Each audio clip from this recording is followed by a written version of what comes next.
Hi guys, and welcome to Quiet Voice Podcast channel.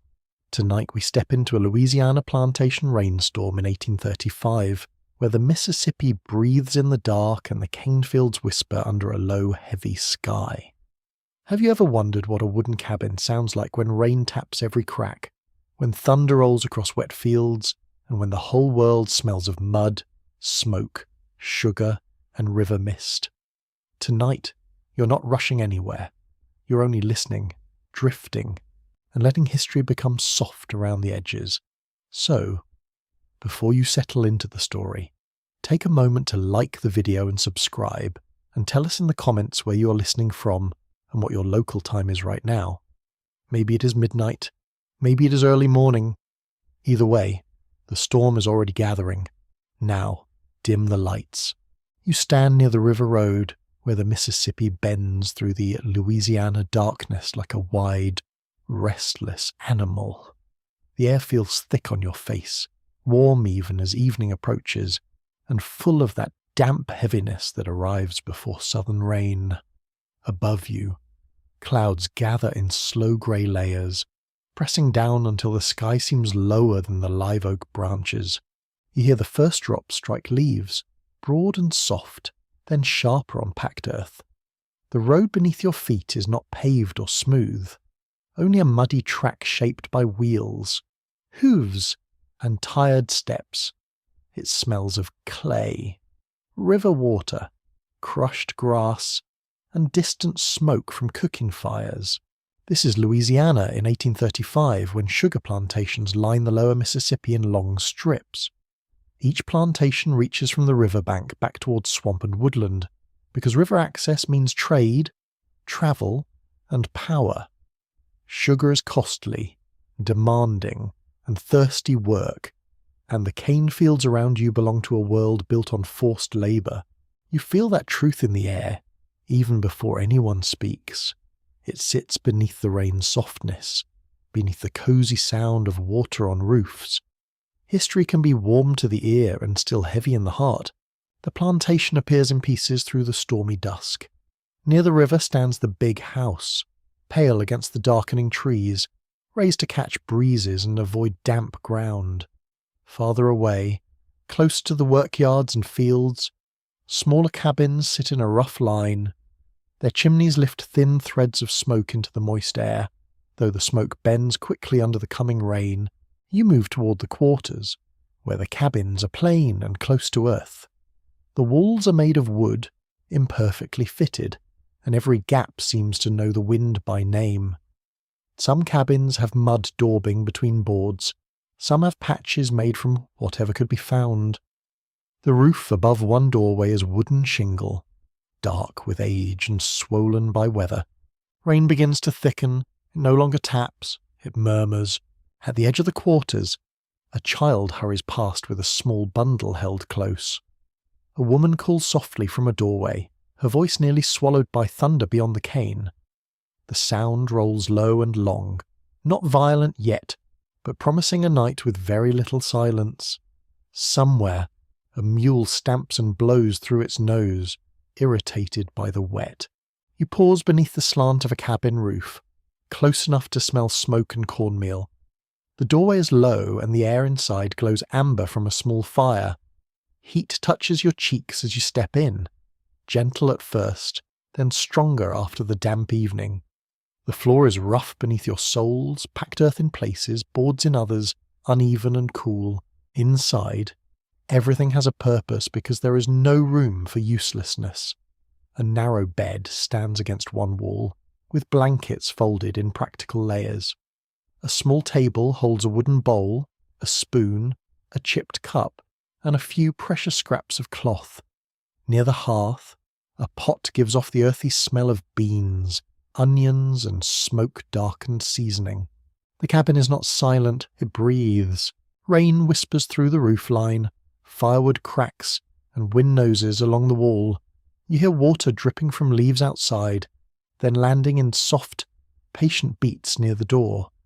The storm has not yet broken fully, but it is building itself carefully, sound by sound. A person seated near the hearth moves a needle through fabric with steady hands. The cloth is worn thin, probably patched more than once already. Another figure crouches near the fire, adjusting the pot with a stick blackened at one end. Their faces are lit from below, calm in motion, tired in stillness. You understand that evening is not simply rest here. It is the narrow space between one demand and the next. Food must be cooked, clothes mended, children soothed, tools dried, feet warmed. Sleep is precious, and the rain may make it sweeter or steal it completely. Outside, the sugarcane sways in dark ranks, tall enough to hide a person from view. In 1835, Louisiana sugar has become one of the region's most valuable crops, especially along the lower Mississippi. Cane planting, cutting, grinding, and boiling require brutal timing, and weather can bless or ruin the effort. The storm knows this, or seems to know it. It leans over the fields with the confidence of something older than ownership. Rain gathers along the cane leaves, then spills in silver lines down the stalks. The soil drinks quickly at first, then begins to shine. You hear another thunder roll, closer now. The cabin's walls answer with a faint shiver. A small child laughs once, surprised by the sound, then buries their face against a blanket. Someone near the fire gives a soft chuckle, the kind used when comfort must be made from very little. There is a quiet humour in the room, dry as old corn husks despite the wet night. One voice remarks that the rain has arrived like an overseer with muddy boots, late but still expecting everyone to notice. No one laughs loudly, the joke is too sharp for that, but a few smiles flicker. You breathe in smoke, damp wool, warm food, and the mineral scent of rain-soaked earth. The smells layer together until the cabin seems almost alive. Your fingers brush the wall, and the wood feels rough, ridged, and slightly cool where the damp has entered. A draught slides along your wrist. The first hard burst of rain strikes suddenly. It pounds the shingles, the ground, the yard, the leaves, and the low fence outside. The sound fills every hollow space in the cabin, until conversation becomes softer and closer. It is easy to imagine sleep under such a sound, if the mind can set down its worries, yet the world outside keeps moving. Water runs from the roof in ropes, chickens mutter from some hidden shelter, a dog barks twice, offended by thunder, then seems to think better of continuing. From the direction of the river, you hear a deeper hush, as though the Mississippi has turned in its sleep. People in 1835 watched that river with respect and suspicion. It carries steamboats, cotton, sugar, news, strangers, disease, and opportunity. It also carries floodwater, driftwood, and danger. Levees rise along its edge, but levees are human promises, and water is famous for not listening politely. A quirky belief clings to nights like this. Some people say blue glass bottles hung near a cabin or set on a tree can catch troublesome spirits before dawn. Others dismiss it, then still avoid disturbing the bottles when shadows stretch too strangely. Rain makes every belief feel a little more reasonable. You notice one bottle outside through the doorway, tied near a post where the storm can turn it faintly bright. It winks once when lightning flickers behind the clouds. Perhaps it is only glass. Perhaps that is enough. The fire inside lowers and reddens, its warmth becoming softer. Someone adds a small piece of wood, careful not to waste fuel. The flame licks up, revealing the soot-dark chimney and the hanging pot. Steam rises with a smell that makes the room feel smaller and safer. Historians still argue whether some plantation cabins in this region were mostly built to a standard plan, or altered constantly by the people forced to live inside them. The record is incomplete, because the builders and residents often left few written accounts. The wood remembers, but wood does not sign its name. That uncertainty matters as you look around. Every notch, patch, peg, shelf, and hanging cloth may carry a decision made under pressure. A cabin could be assigned by power, yet shaped by hands seeking privacy. warmth, and dignity. The rain reveals these small choices because water always tests a house honestly. It finds the weak place in the roof, it discovers the loose board, it taps near the threshold, asking to come in. A cup is passed from one hand to another, filled with something warm and plain. The rim is worn smooth by use. You imagine the comfort of holding it, not because it is fine, but because it is warm. Outside, lightning opens the sky for one pale second, showing the yard, the fence, the dripping trees, and the dark field beyond. Then darkness folds back over everything. You hear the cane again, though the rain nearly hides it. It rubs against itself in the wind, leaf on leaf, a dry whisper made wet. The sound is strange, like skirts brushing in a hallway, or paper being turned by invisible hands. Beyond it, frogs begin calling from low ground. The plantation night has many layers. Nearest you, the fire ticks and the pot simmers. Just beyond the wall, rain falls hard enough to flatten dust into mud. Farther out, animals shift in sheds, trees groan, and the river keeps its heavy silence. Even farther, there are other cabins, other fires, other tired bodies listening. No single sound belongs to everyone in the same way. For some, rain means cooler air and a good night's sleep. For others, it means leaking roofs, wet bedding, and another difficult morning. The storm covers the plantation evenly, but comfort is not evenly handed out. You settle near the wall, where the firelight reaches but does not glare. Your shoulders loosen as the rain repeats itself with endless patience. There is no clock in the room, only the slow measuring of weather. Time becomes water, falling and falling. A voice begins humming near the hearth. It is not a performance, and not quite a song. It moves low in the throat, barely rising above the storm. The sound carries sorrow, steadiness, and a kind of private shelter no wall can provide. You listen without trying to own it. That feels important. The rain strikes harder, then softens for a moment as if taking breath. Thunder follows late, rolling over the fields and fading toward the swamp. In that pause, you hear a baby sigh in sleep. You hear someone shift on a pallet. You hear the fire settle into red coals. The cabin smells of wet wood now. The door has been pulled nearly closed, leaving only a thin seam of moving grey. Air slips through it, cool against your face and carrying the scent of soaked cane. It is not fresh exactly. It is green, muddy, smoky, human, alive. Somewhere outside, person crosses the yard quickly, feet splashing through shallow puddles. Their shape passes the doorway and disappears. A moment later, another cabin door opens. Light spills out, then closes again. The quarters return to darkness, rain, and the soft endurance of evening. You let your eyes rest on the rafters. They're uneven, shadowed, and glossy where damp has touched them.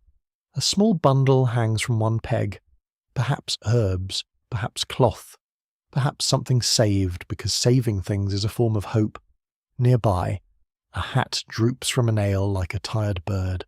The storm deepens into night. It no longer feels like weather passing through. It feels like a room around the room, a second cabin made of rain. The plantation, with all its fields and fences, seems smaller under that sound. Your breathing slows. The people near the fire continue their quiet tasks, but the motions grow drowsier. The needle pauses, the stirring stops. The child's blanket rises and falls. Outside, Louisiana receives the rain in full. It beads on cane leaves, slides down oak bark, gathers in hoof prints, and darkens the river road. It taps on the big house roof and the quarters roof alike, though not with equal consequence. It washes dust from fences and turns ashes near the hearth pile into paste. You feel the cabin hold itself together, not perfectly, not comfortably for everyone, but stubbornly, board by board, warmth by warmth, breath by breath. The thunder moves farther off, leaving the rain to do its quieter work. Your eyelids grow heavy as the fire lowers again. The last thing you notice is the rhythm above you, steady enough to become almost kind. Rain on wood, rain on earth, rain on the sleeping cane. You step deeper into the cabin, away from the doorway where the rain throws its cool breath across the floor. The room seems to draw around you with a shy, smoky warmth, as though it has been waiting for a night to give it permission. The fire is small, but it works carefully, sending its glow along the walls in slow, uneven waves. The cabin is not large, and that is the first thing your body understands. Every movement requires attention. A shoulder turned too quickly might brush a hanging cloth. A careless foot might find a basket, a stool, or a sleeping child wrapped close in the dimness. Your eyes adjust to the amber gloom. The walls are made from rough boards, some paler than others, because repairs rarely match what came first. Between certain planks, mud and moss have been packed into the gaps, keeping out wind with the quiet determination of anything humble and necessary. The surface is cracked, dry in places, damp in others, and marked by years of hands. You touch one beam lightly. It feels splintery beneath your fingers. There is no polish, no smooth elegance, no grand gesture of design. Yet the beam has strength, and strength can be its own kind of beauty when the rain leans hard against the roof. Near the hearth, heat collects in a soft, invisible pool. Your face warms, while your back still remembers the wet air outside. This contrast feels almost luxurious for a moment, though nobody here would mistake it for ease. A plantation cabin might shelter the body, but it does not release the body from labour, fear, or watchfulness. The roof answers every raindrop differently. Some drops strike with a hollow tap. Others slide along shingles, then drip from one edge in a nervous little rhythm. You hear a faint patter near one corner, where water finds a path down the wall and lands inside a clay dish. There it is, a practical little leak. No one reacts with surprise because the leak is not new. A folded rag rests beside the dish, ready for when the water grows too bold. The sound becomes part of the room, another instrument in the weather's patient music. You notice the bed next, pressed against the wall with the best protection from drafts. Its frame is simple, the mattress likely stuffed with corn shucks, moss, or whatever could be gathered and dried. Such bedding can rustle loudly when someone turns over, betraying even the smallest restlessness. Sleep, here, does not always arrive quietly. A blanket lies across it, patched in different shades of brown and grey. Each patch carries a slightly different texture, some coarse, some softer, some almost smooth from repeated washing. You imagine fingertips making those stitches late in the evening, when eyes are tired and the fire is nearly gone. Repair is a kind of argument against disappearance. Under the bed, a pair of shoes sits carefully away from the worst damp. Shoes are valuable, and wet leather can sour, crack, and punish the feet. Bare feet know every root and stone, but shoes mean protection during cold mud, cane stubble, and rough yard work. Even worn shoes deserve a safe corner. A wooden chest stands nearby, its lid darkened by smoke and touch. It is not grand enough to impress anyone, yet it feels important immediately. In a place where privacy is rare, a chest can become a small locked country. Inside might be cloth, a comb, a ribbon, a scrap of paper, a keepsake, or nothing more dramatic than survival folded neatly. You hear the rain thicken again, pressing low over the cabin. The smell of the room changes with it. Damp wood rises more sharply. Smoke sinks a little before the chimney draws it upward. Something earthy comes from the floor, cool and mineral, as if the ground itself is breathing through the packed clay.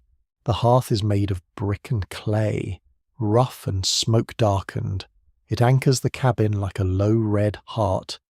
Above it, a blackened pot hangs from an iron hook, and the hook has the serious look of an object asked to do one job forever.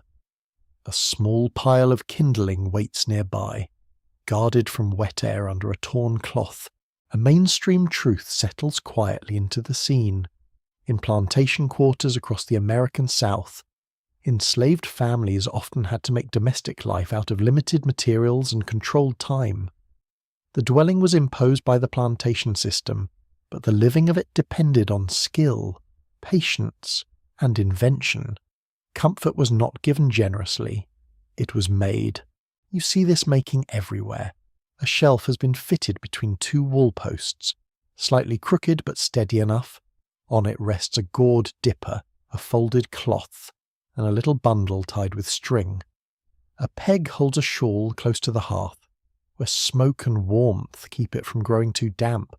A broken handle has been wrapped with cord, not discarded. Nothing is merely nothing. Everything's waiting to be useful.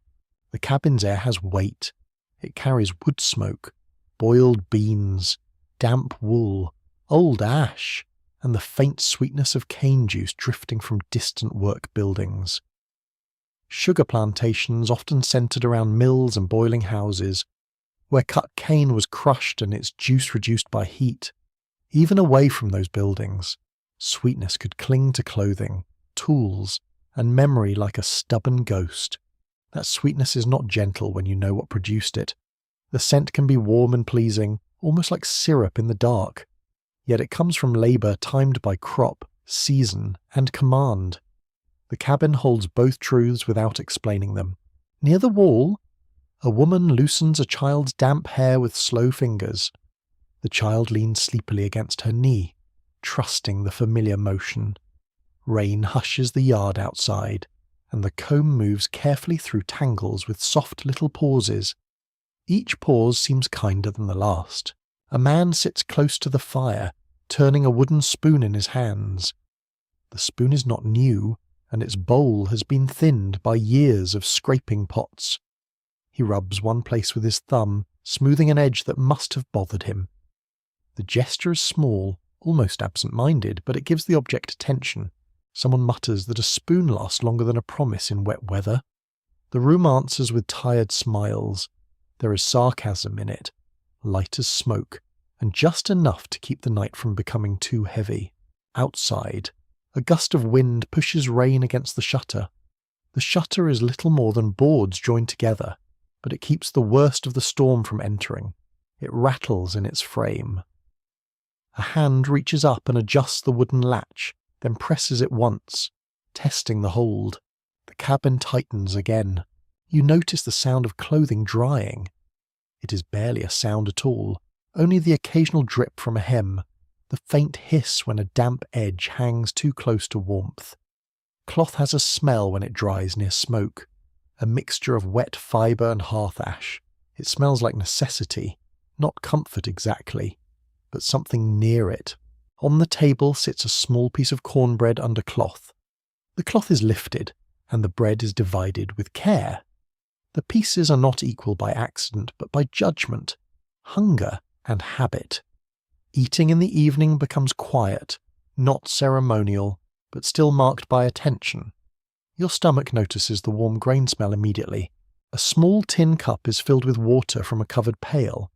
Tinware was common in many 19th century households, valued because it was lighter and less breakable than pottery. In a cabin like this, every cup, pot, hook, and blade matters because replacing anything costs effort.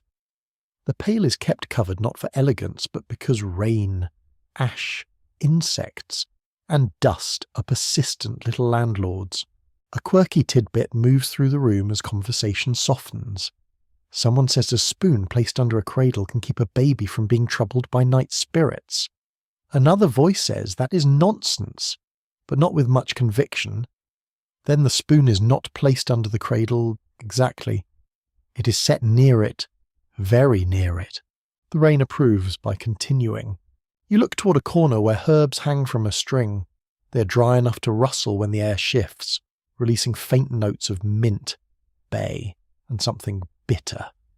Enslaved communities across Louisiana preserved an adapted knowledge of plants from African, indigenous, Caribbean, and European traditions. Healing often lived in memory because formal medical care was limited and deeply unequal. Historians still debate how much specific plant knowledge came directly from West African traditions. How much from indigenous exchange, and how much from local experimentation? The evidence is scattered through travellers' accounts, medical writings, folklore, and later oral histories.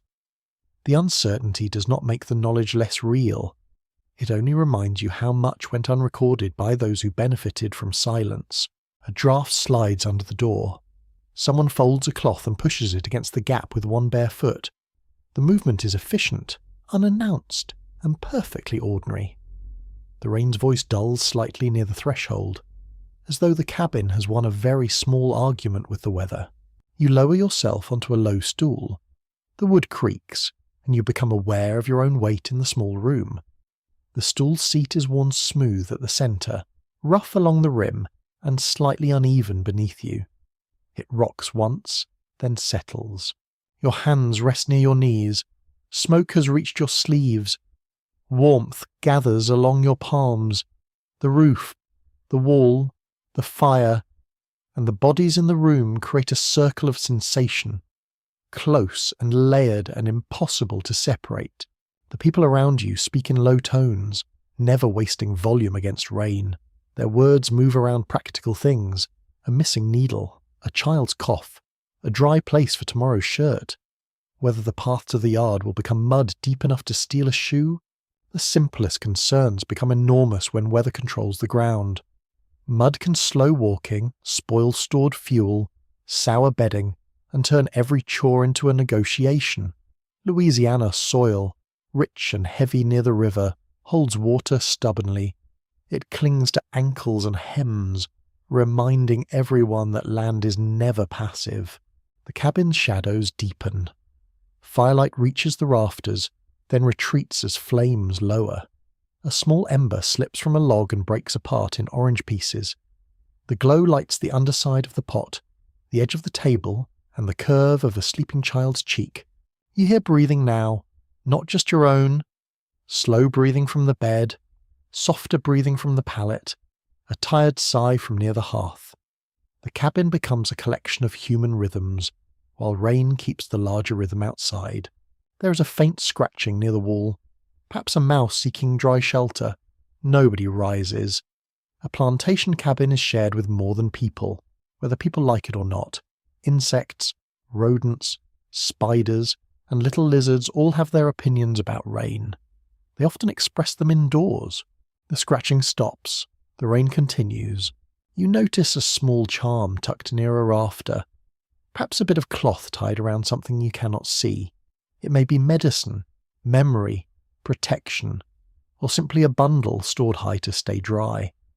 The meaning belongs to the people who placed it there. Not every object is waiting to be explained. The room teaches you that privacy can be made from gestures, a turned shoulder, a lowered voice, a blanket hung between spaces, a box closed carefully, in cramped quarters.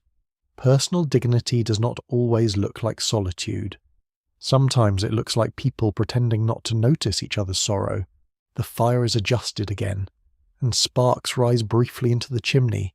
The smoke smell sharpens, then thins. Outside, thunder comes softer than before, cushioned by distance and rain. The storm no longer feels like a visitor. It has settled in, polite enough now, if still rather dramatic. A voice begins telling a small story about a raccoon that supposedly learned to lift a latch near the smokehouse. No one agrees on whether the animal was clever, cursed, or simply hungry. The story has no proper ending, which makes it feel more believable. Life is full of unfinished raccoon accusations. The child with damp hair finally sleeps, head tilted at an impossible angle. A cloth is drawn over the child's shoulder. The hand that does this lingers for half a breath, then returns to work. Tenderness here is often quick, because time is always being borrowed from something else. Rain taps the dish in the leaking corner. Drop after drop lands in the same patient place. The sound becomes delicate beside the roof's broad drumming, like one small clock inside a larger one. You watch the dish fill by a finger's width. The cabin holds its small world in place. It holds hunger and humour, fatigue and skill, warmth and worry. It holds wet shoes, patched blankets, guarded keepsakes, sleeping children, and the stubborn dignity of people making shelter within confinement.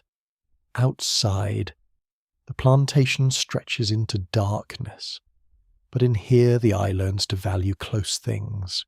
You feel your breathing match the rain's slower pattern. The air remains damp, smoky, and warm against your skin. Your eyelids grow heavier as firelight softens into red gold. The cabin creaks once, then grows still around its many quiet lives. You move toward the edge of the cane fields, where the storm has turned the world into shadow and silver. Rain hangs in the air like a curtain, not quite hiding the plantation, but softening every hard line. The ground gives under your feet with a slow, wet sound, as if the earth is sighing around each step. The cane rises taller than you in dense green rows. Its leaves are long, sharp-edged, and restless beneath the rain.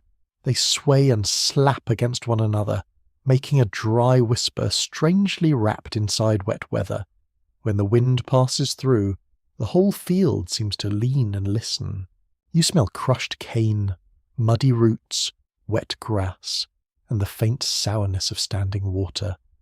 The air is rich enough to taste. It carries the sweetness of sugar, but not the cheerful sweetness of a kitchen. This sweetness is raw, leafy, and heavy, still attached to labour and soil. Thunder rolls over the fields, spreading across the dark like a wagon crossing wooden planks. You feel it in your chest a moment later. The sound does not crack sharply yet. It travels low and wide, reminding you that Louisiana weather prefers drama with patience. The cane fields are the heart of this plantation's wealth. In 1835, sugar is one of Louisiana's defining crops, and it demands unusual intensity. Cane must be planted, weeded, cut, hauled, crushed, boiled, and watched with relentless care. A lost hour can matter during harvest. A lost day can matter even more. You stand among the rows and feel how narrow the paths are.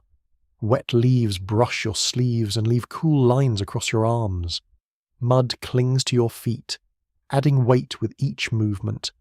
Even standing still becomes a negotiation with insects, puddles, stems, and the dark. A cane field at night is never empty.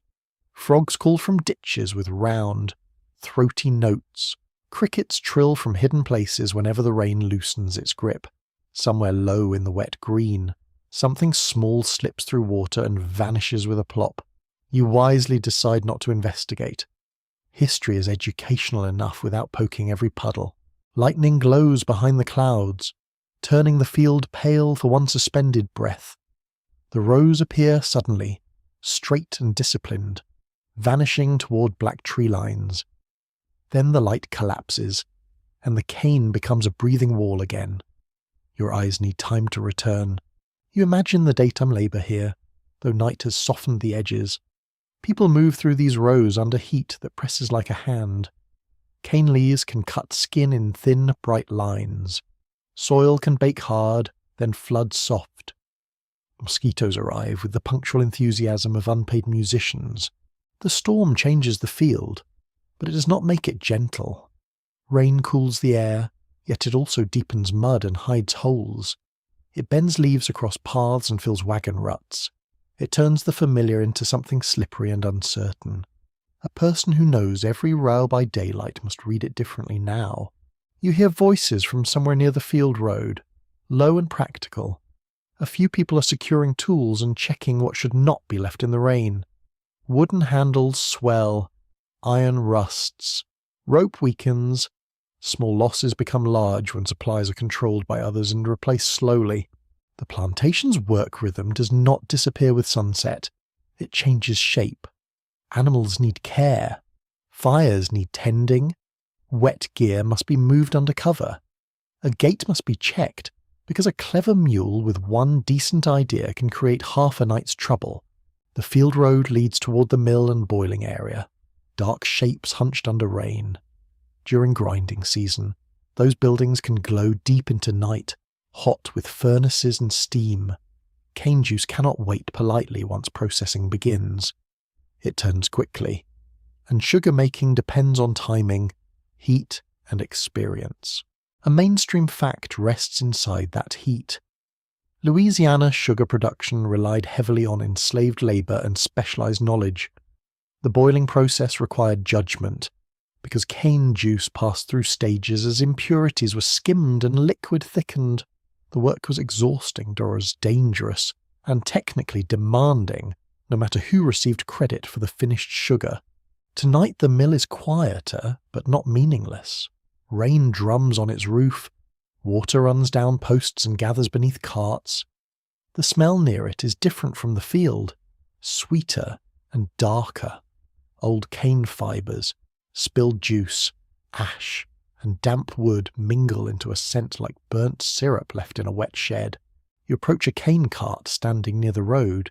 Its wheels are tall, rimmed with iron and slick with mud. A few cut stalks remain in the bed, forgotten or deliberately left until morning. Rain beads along them, and the broken ends show pale wet centres. They look almost like bone, though the thought feels too sharp for this soft night. You touch one stalk. It is cool, hard, and faintly sticky where it was cut. Cane is a grass, but there is nothing delicate about it at this size.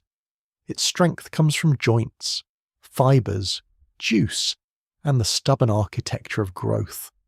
People have learned to make sweetness from it by force. The storm continues to spread across the plantation. Rain slides down your neck and gathers at your collar. It is warm rain, not cold enough to shock, but persistent enough to claim you.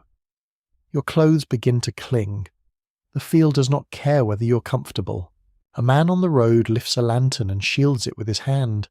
The flame trembles in the glass, throwing yellow light across his cheek and the nearest cane leaves. For a moment, the rain turns golden around him.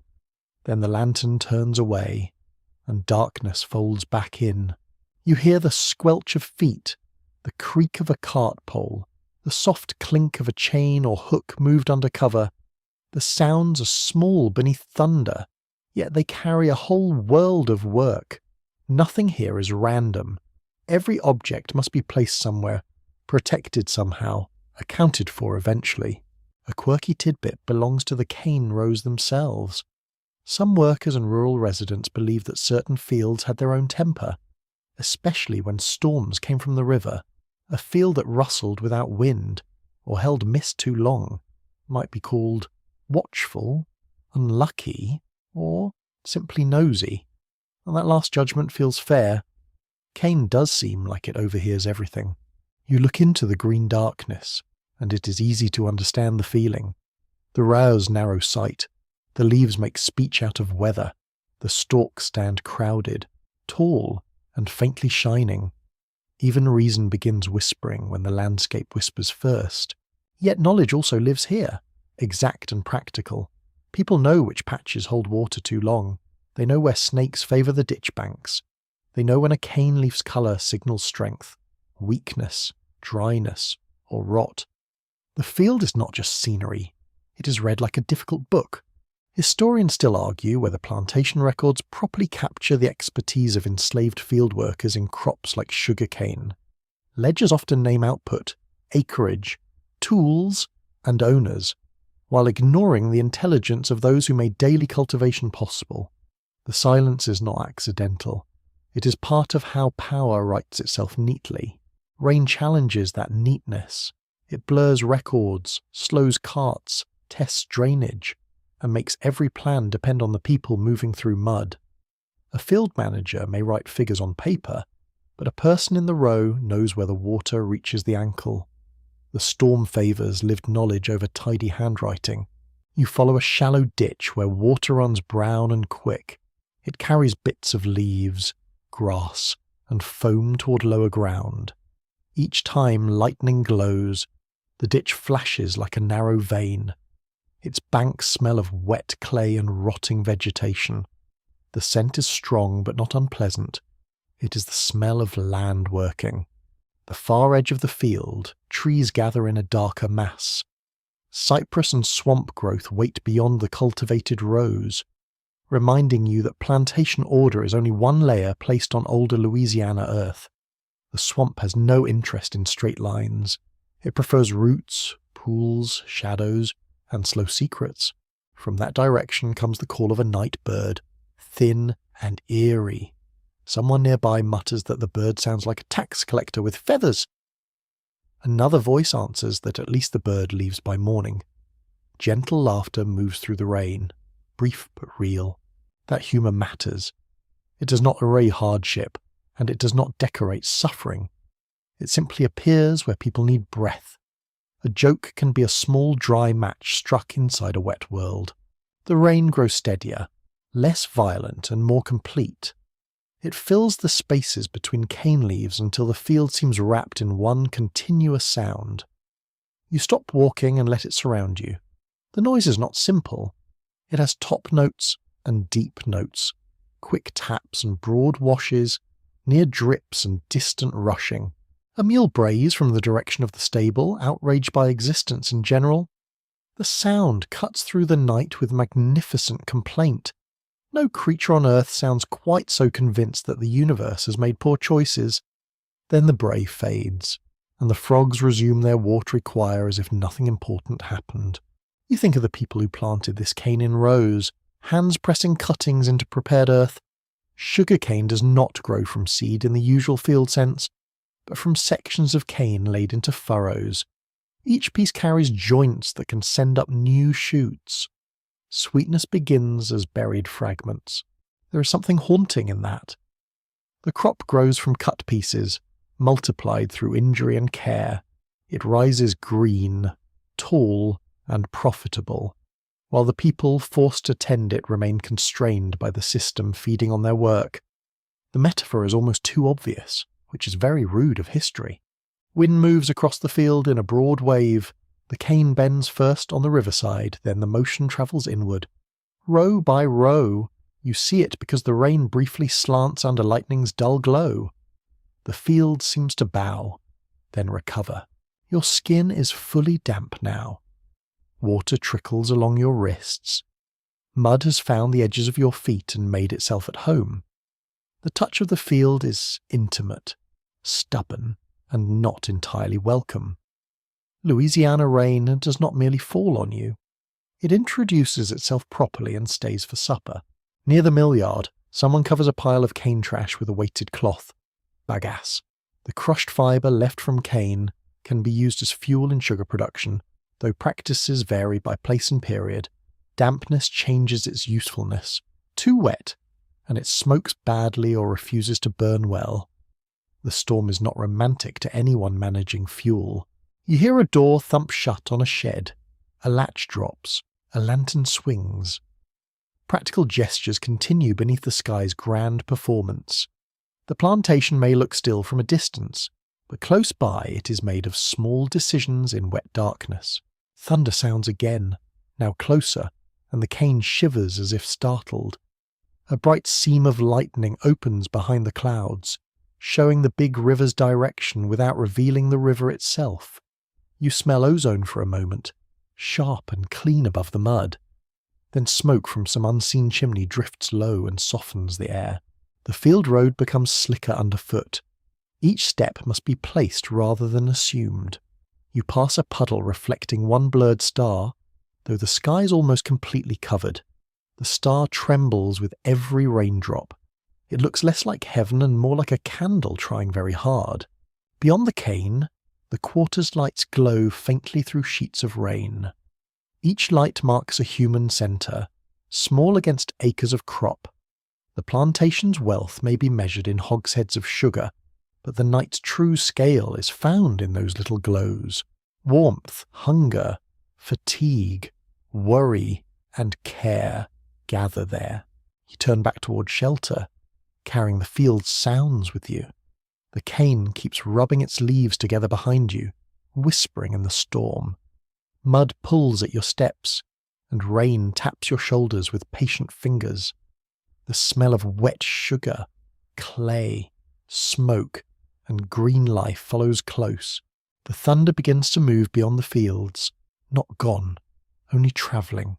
The rain remains, softer now, more settled into the land. It drains from cane leaves, slips along furrows, and gathers where tomorrow's feet will sink. The plantation sleeps uneasily under it, and the fields drink in darkness. You return to the working yard where rain has softened every path and darkened every wooden surface. The cabins, sheds, fences, and tool racks seem lower in the wet evening, as though the storm has pressed them gently toward the ground. Lantern light trembles in small yellow pools, never reaching far before the darkness swallows it. The yard smells of wet ashes, churned mud, animal breath, and food cooking somewhere under a leaky roof. You hear water spill from shingles, drip from wagon wheels, and slap into puddles disturbed by passing feet. The sounds overlap until the whole plantation feels busy, even in its tiredness. You step carefully, because mud has a personality tonight. It grabs at heels, lifts in sticky folds, and pretends to be shallow until someone trusts it. Then it takes revenge. A woman crossing the yard pauses to free one foot, gives the mud a look of deep personal disappointment, and keeps moving. Evening work continues because rain is not a command to rest. It only rearranges the order of chores. Wet fuel must be moved, food must be stretched, clothing must be hung where smoke can reach it, children must be kept from puddles, which is noble work and usually doomed. Near one cabin, a low bench has been pulled under the roof edge. Two people sit close together, their shoulders nearly touching while they mend a torn shirt and a split seam in a sack. The fire behind them gives enough light for the needle to flash occasionally. Their hands move with the careful speed of people who have repaired many things by touch. The cloth in your own fingers would feel coarse and stubborn.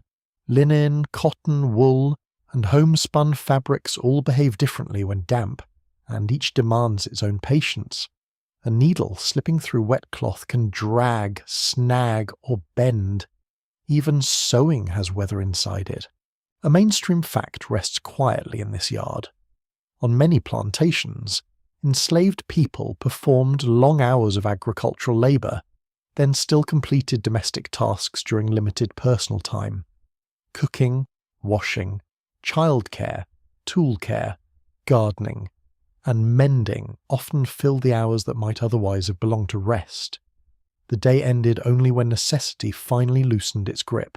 You hear the soft scrape of a knife against a root vegetable. Someone sits near a doorway, cutting pieces into a wooden bowl. The blade is small, bright at its edge, and handled with respect. Food preparation in such a place is never casual. Every bit matters, and waste is the sort of luxury that does not know where it is. The cooking smells shift as you pass. One cabin offers cornmeal and smoke, another carries beans, fat, pepper, and greens. From a covered iron pot comes the deep scent of something simmered slowly, made flavourful by attention rather than abundance. Rain sharpens hunger, which is honestly impolite of it. You pause near a small kitchen garden behind the quarters. Its rows are ragged but loved, guarded by sticks, scraps, and hope. Rain beads on collared leaves and gathers in the cups of herbs. Enslaved families often cultivated small garden plots when allowed, growing vegetables, medicinal plants, and sometimes food that carried cultural memory. The soil here is darker from care. You notice okra leaves, onion shoots, peppers, perhaps herbs that smell sharp when brushed. Such gardens could supplement rations and offer a narrow space of agency. They could also support exchange, cooking traditions, and small acts of planning within a controlled world. A child darts toward the garden, reaching for something hidden under leaves. A grown voice says the child's full name, slowly and dangerously. The child freezes with one hand in mid-air. Rain continues innocently, pretending not to witness the crime. The hand withdraws, empty and tragic. Under another roof edge, a man sharpens a tool with measured strokes. The sound is low and gritty, almost soothing beneath the rain. Metal meets stone, pauses, then meets again. Sparks do not show in the damp air, but the blade's edge catches lantern light. You can smell iron when you stand close, faint and clean beneath mud and smoke. Tools decide how tomorrow begins. A dull blade makes labour harder. A cracked handle can hurt the hands. A lost hoe might bring punishment or delay, because plantation order often cared more about output than exhaustion. Rain gathers on the brim of the man's hat and drops from one point every few breaths. He ignores it with heroic stubbornness. A nearby voice remarks that his hat now has a spout and ought to be taxed as a fountain. He snorts softly, but does not stop sharpening. The storm makes everyone speak closer. Words travel poorly through rain, so people lean in, lower their voices, and let the weather guard some things. This creates a strange intimacy across the yard. Not safety exactly, but a little privacy made from noise. You hear a lullaby from one doorway. Quieter than the rain, but steadier. The melody bends in ways that feel old, not because you can name its origin, but because it seems to carry many crossings. It holds a child, yet it also holds the singer. Some songs are cradles for more than one person. Historians still argue over how specific musical forms in enslaved communities blended African rhythms, Christian themes, work songs, and local invention. Written evidence is uneven, and many observers misunderstood what they heard. The uncertainty leaves space for humility. A song may travel farther than any document can follow. You move toward the wash area, where a tub catches rainwater from a roofline. Water falls into it with a hollow, ringing sound. A woman tests the water with her hand, then lifts a piece of cloth from a smaller basin. Her fingers are wrinkled from damp work, the skin pale at the tips. Washing is heavy labour, especially when water must be hauled, heated, or guarded from dirt. Rain can help by filling barrels, but it also delays drying. A clean garment hung in wet air may become merely a different flavour of damp. The weather gives with one hand and smirks with the other. Clothes hang under eaves, on lines, on pegs, wherever a little air can reach them. They sway without much conviction. Smoke from several hearths drifts through the hanging cloth, leaving its scent in the fibres. You brush past one sleeve and feel it cool against your hand. The yard animals are unhappy in individual ways. Chickens crowd beneath a raised platform, making offended throat sounds. A pig sleeps in mud with suspicious contentment, possibly the only philosopher present. A mule stands under a shed and stares into the rain as though composing a legal complaint against the sky. Animals are work, food, value, risk, and trouble all at once. They need feeding, guarding, and shelter when the weather turns rough. Plantation life depends on them in ordinary ways that ledgers may flatten into numbers. In the wet yard, their breathing and shifting make the system feel physical again. Near the edge of the quarters, an older woman sits with a basket in her lap. She sorts small items by touch, more than sight. Thread, scrap cloth, a button, a bit of cord, a dried leaf wrapped in paper. Each object disappears into its place with quiet authority. A quirky belief surrounds buttons in many folk traditions. Some people thought a found button could bring luck if kept safely, especially if discovered during a storm. Others believed sewing a button onto clothing while worn could stitch in forgetfulness. Practical people laughed and then removed the shirt first. Why provoke memory, really? The older woman holds a button up to the lantern. It gleams like a tiny moon dulled by years. She does not explain it. Explanation is not always the rent an object must pay for staying in someone's hand. You pass a doorway where supper is being shared. The firelight reveals bowls held close, spoons moving slowly, steam rising into tired faces. Eating is not loud. The rain fills any silence that might have become awkward. You smell pepper, greens, and the smoky underside of cornmeal cooked in a skillet. The texture of the air changes near cooking fires. It thickens with steam and heat, then thins where drafts slide around doorframes. Your skin feels damp in one moment, warmed in the next. This moving edge between discomfort and relief defines much of the evening. A young person carries an armful of wood against their chest, protecting it from rain with their own body. The wood is not perfectly dry, but it is drier than what lies outside. Every stick has value tonight. Wet wood smokes, hisses, and argues.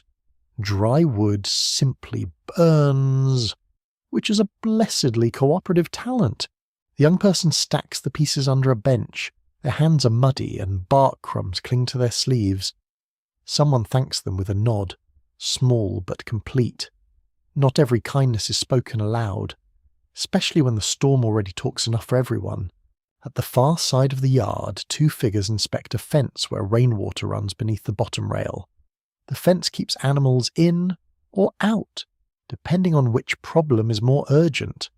One post leans badly, softened by wet soil. A quick repair is made with rope and a wedge, not permanent but persuasive. Plantation life is full of temporary solutions pretending to be permanent. A patch on a roof, a cloth under a door, a rope around a fence post. Survival often depends on convincing weak things to hold until morning. It is a humble art, and the storm provides frequent examinations. You feel rain blow sideways against your cheek. The wind has shifted, somewhere beyond the yard. Kane leaves answer with a long rushing sound. Here. The cabins creak and settle. A loose board knocks softly against another board, like a very shy visitor. A boy tries to catch water running from the roof in his mouth. He succeeds briefly and looks proud, until a woman tells him that roof water has washed over bird droppings, leaves, soot, and whatever nonsense boys forget to fear. His expression becomes deeply educated. The lesson is memorable. You smile despite the heaviness around you. The yard is not only sorrow, it is also correction. Jokes, fatigue, stubborn care, and ordinary human absurdity. History often becomes too flat when it forgets that people still laughed, scolded, cooked, shivered, worried, and made small dramatic faces in the rain. The storm settles into a steadier rhythm. Evening labour begins to fold inward. Tools are leaned under cover. Bowls are rinsed with careful water. Cloth is wrung and hung. Children are gathered, counted, and corrected one more time for tradition's sake. You notice the smell of soap near one doorway. It is sharp, fatty, and faintly alkaline, unlike the soft scents of food and smoke. Homemade soap could be harsh on the skin, especially with repeated washing. Hands here already know too much about abrasion, heat, cane leaves, and damp. A woman rubs her palms together near the fire, then flexes her fingers slowly. Her knuckles shine in the light. The gesture is private, but visible. You feel the ache through observation, a quiet echo in your own hands. The rainwater in the yard reflects lanterns now, broken into trembling pieces. Each puddle holds a little flame that shatters whenever a drop strikes it. The world seems made of fragments, yet the people keep joining things together, cloth to cloth, wood to flame, food to bowl, child to blanket, tool to shelter. A distant bell or metal sound rings once from the direction of the plantation buildings. It might be a loose chain moved by wind, or a signal, or only some object answering rain. No one in the yard reacts strongly. The sound fades quickly, leaving frogs, fire, dripping water, and low voices. You stand under an eave and let the evening's work move around you. There is no grand conclusion to these chores. They do not end in triumph. They simply become done enough. That phrase, done enough, feels honest in the damp air. One by one, the doorways grow dimmer as fires are banked and lamps are lowered. The yard loses its figures, then its edges. Rain continues to polish the mud, fill the ruts, and tap on every roof with equal persistence. The last visible lantern swings once near a shed, then disappears behind a closing door. You feel the warmth of nearby cabins and the cool breath of the storm meeting in the dark. The air smells of cooked food, wet earth, smoke, animals, and tired cloth. Your feet are heavy with mud. Your shoulders are damp. Your mind, strangely, grows quiet. The evening has not brought leisure. Exactly. It has brought maintenance, repair, feeding, drying, guarding, and the soft labour of keeping people whole. Under the rain, those acts become the hidden architecture of the night. They hold more than the roofs do. You sit near the cabin fire while the rain thickens into a soft wall beyond the door. The yard has grown quiet enough for voices to travel inside, not loudly, but with a low, careful intimacy. Firelight moves along faces, hands, bowls, and blankets, making each familiar thing appear briefly important. The room smells of smoke, wet shoes, warm food, and herbs hung above the hearth. Damp clothing gives off a woolly sourness, mild but stubborn, while the fire adds its sharper scent of ash. Your skin feels warmer on one side than the other. The storm keeps touching your back through the wall. A small circle has formed without anyone announcing it. Someone leans against a chest. Someone sits on an overturned crate.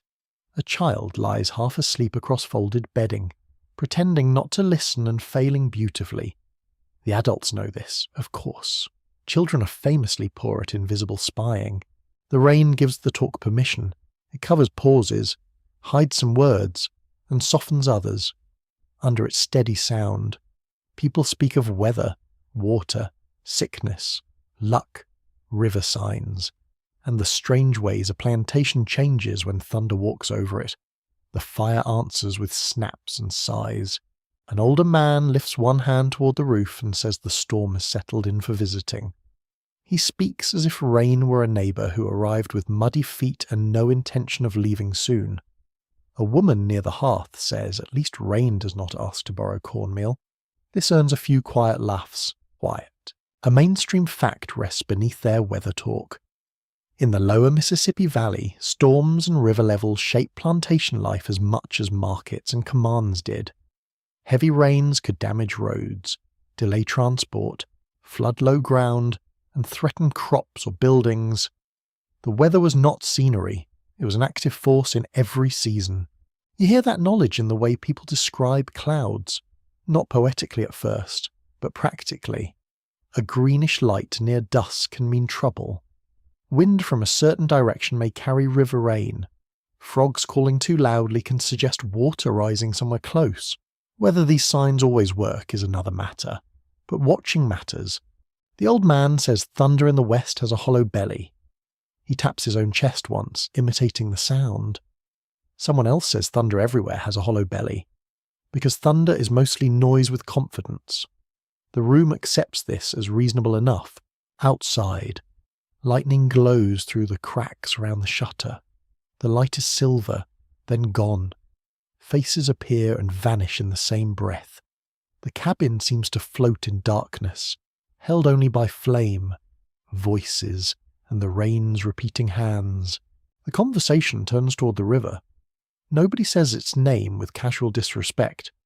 The Mississippi is too large for that.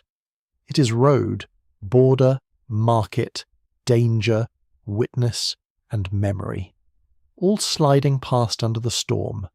Even when unseen, it has a presence like a sleeping giant with one eye open. Someone remembers a season when water rose too near the levee. Another remembers driftwood knocking against the bank with the sound of doors closing. A woman says floodwater can make snakes climb places where snakes have no manners being. The child on the bedding opens one eye at that. Educational terror is still education. Levees in this period are built and maintained along much of the river, though their strength varies. Landowners depend on them, workers repair them, and storms test them. Earth embankments can protect fields, but they can also fail when water presses too hard. Every levee is both assurance and question. You feel the cabin grow more attentive when flood stories begin. Rain can be cozy until it becomes too much. A ditch fills, a path disappears, a creek swells, a road becomes a brown ribbon. The same water that sings on a roof can walk into a room uninvited. A woman near the fire rubs her thumb across a string of beads at her wrist. The beads are small, uneven, and almost hidden by shadow.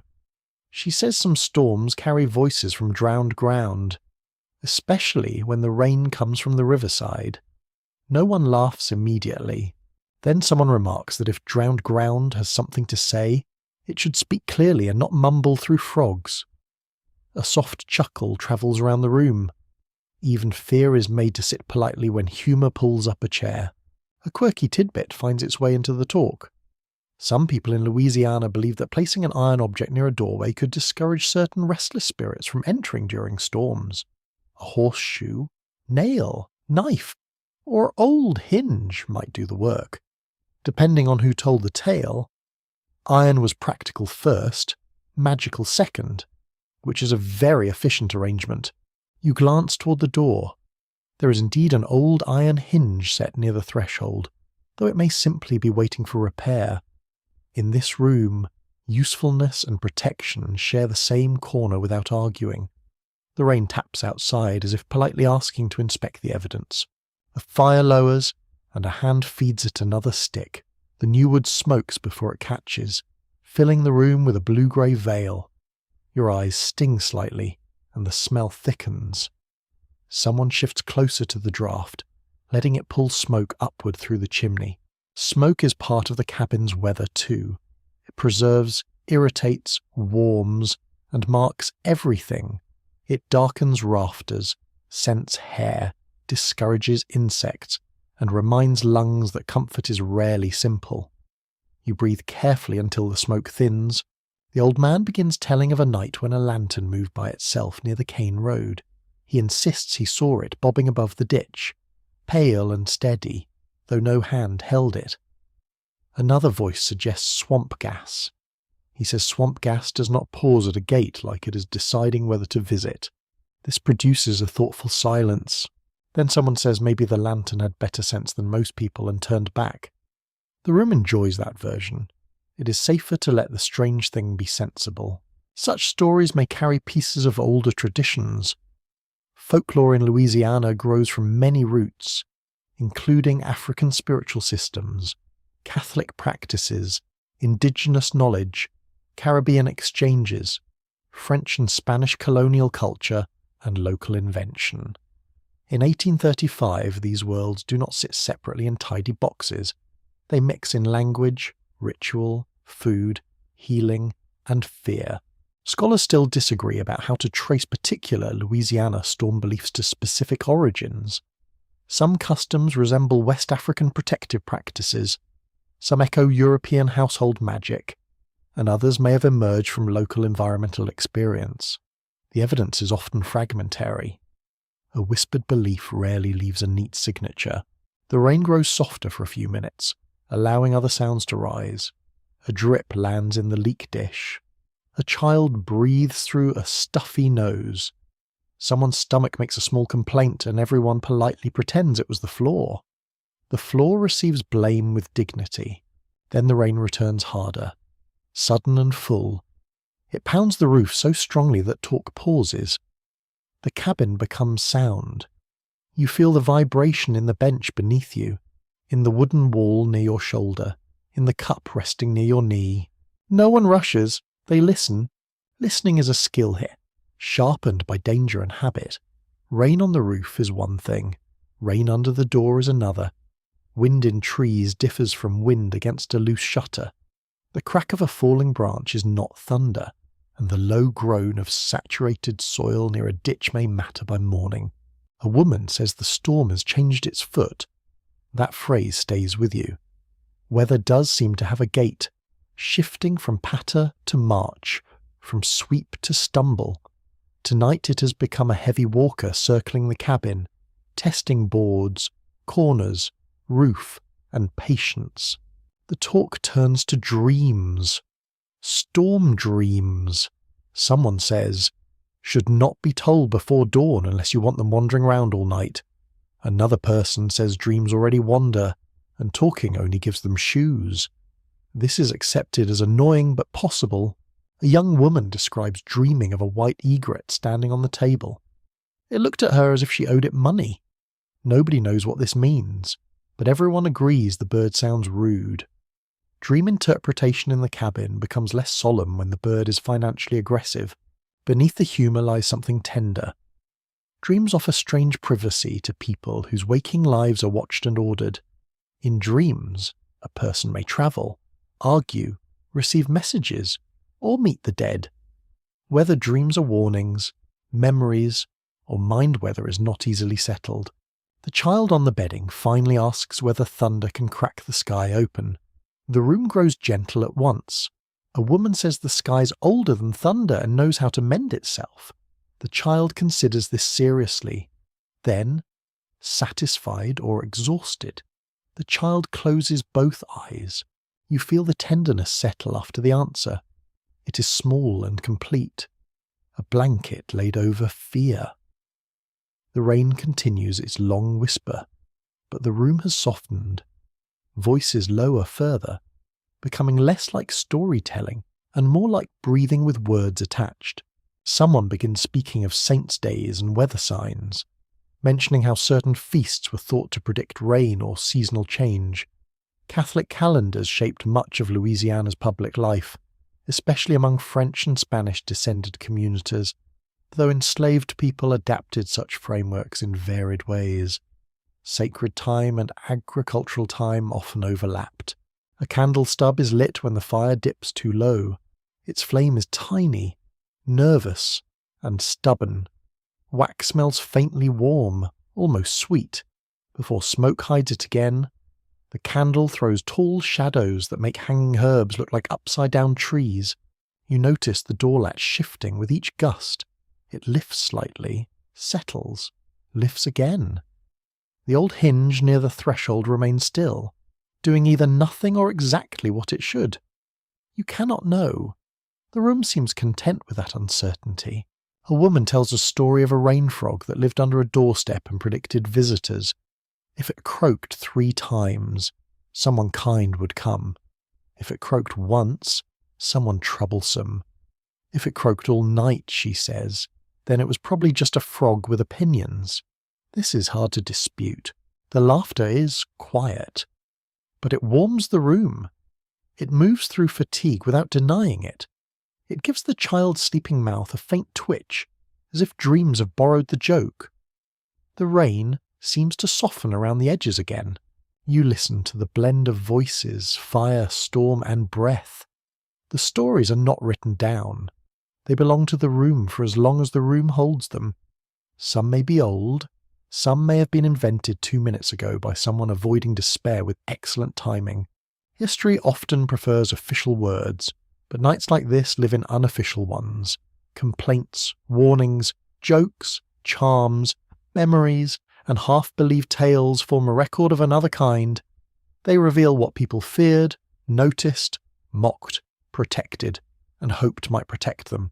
The fire drops into coals, glowing like red fruit in ash. A final stick is placed carefully across them, not to blaze, but to last. Rain taps the roof with smaller fingers now.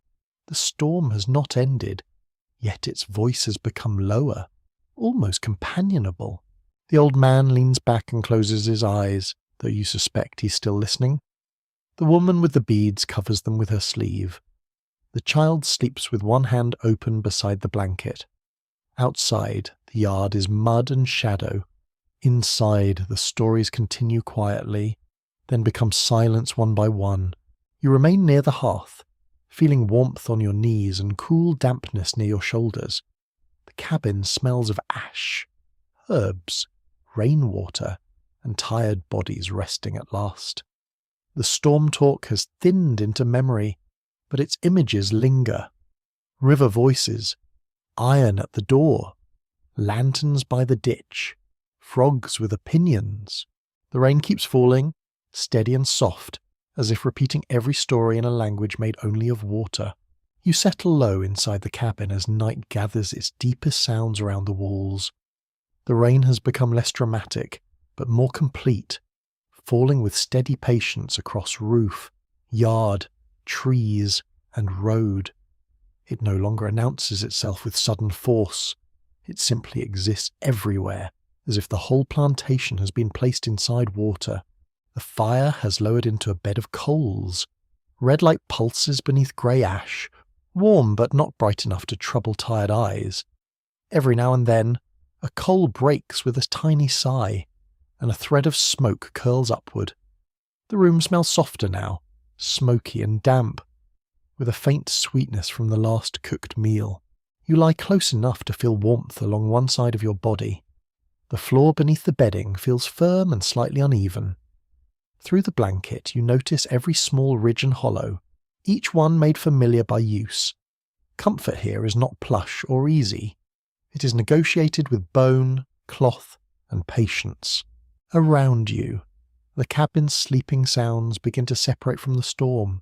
A child breathes in small, uneven waves. Someone shifts on the bed, making the mattress rustle softly.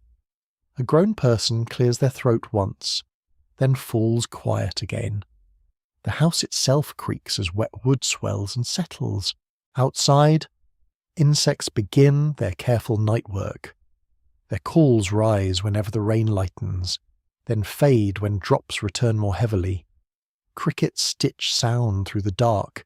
Frogs answer from ditches and low places, calling with full commitment, as if paid by volume. They are not paid, naturally destined. They simply have confidence. A mosquito whines near your ear. That is personal. You turn your head, and the sound disappears into the darkness. Mosquitoes are a constant part of warm, wet Louisiana nights, especially near river, swamp, and standing water. In the 19th century, people did not yet understand mosquitoes as carriers of malaria and yellow fever in the modern scientific sense. They knew the fevers, though. They knew them far too well. This truth gives the night a second layer. The insects are not only irritating, they belong to a landscape where sickness can move quietly, where heat and water make invisible dangers feel close. People might speak of bad air, damp ground, night vapours, or divine judgment, depending on belief and experience. The body learned caution before science explained the bite. You hear someone slap their arm lightly in the dark, a sleepy mutter follows. The mosquito has lost. Perhaps. History records many conflicts poorly, but this one seems clear. Rain taps along the roof, then slides in sheets from the eaves. Water strikes a barrel outside with a hollow, wooden note. It falls from leaves in larger drops, heavy enough to sound like footsteps near the door. Each sound asks to be identified. Each one receives a tired answer from memory. The cabin's darkness is not empty. It has texture. The faint glow from the coals reveals the rim of a bowl, the curve of a shoulder, the line of a hanging cloth. Shadows lean and breathe when the fire shifts. Your eyes adjust until almost nothing becomes something. A tiny scratch comes from the wall again, then a pause. Perhaps a mouse explores the gap between boards. Perhaps a beetle works its slow way along dry wood. Small creatures seek shelter from storms just as people do, though they contribute very little to rent. Their audacity is impressive. Somewhere outside, a dog gives a low, uncertain bark, not alarmed enough to rise, not relaxed enough to ignore the night.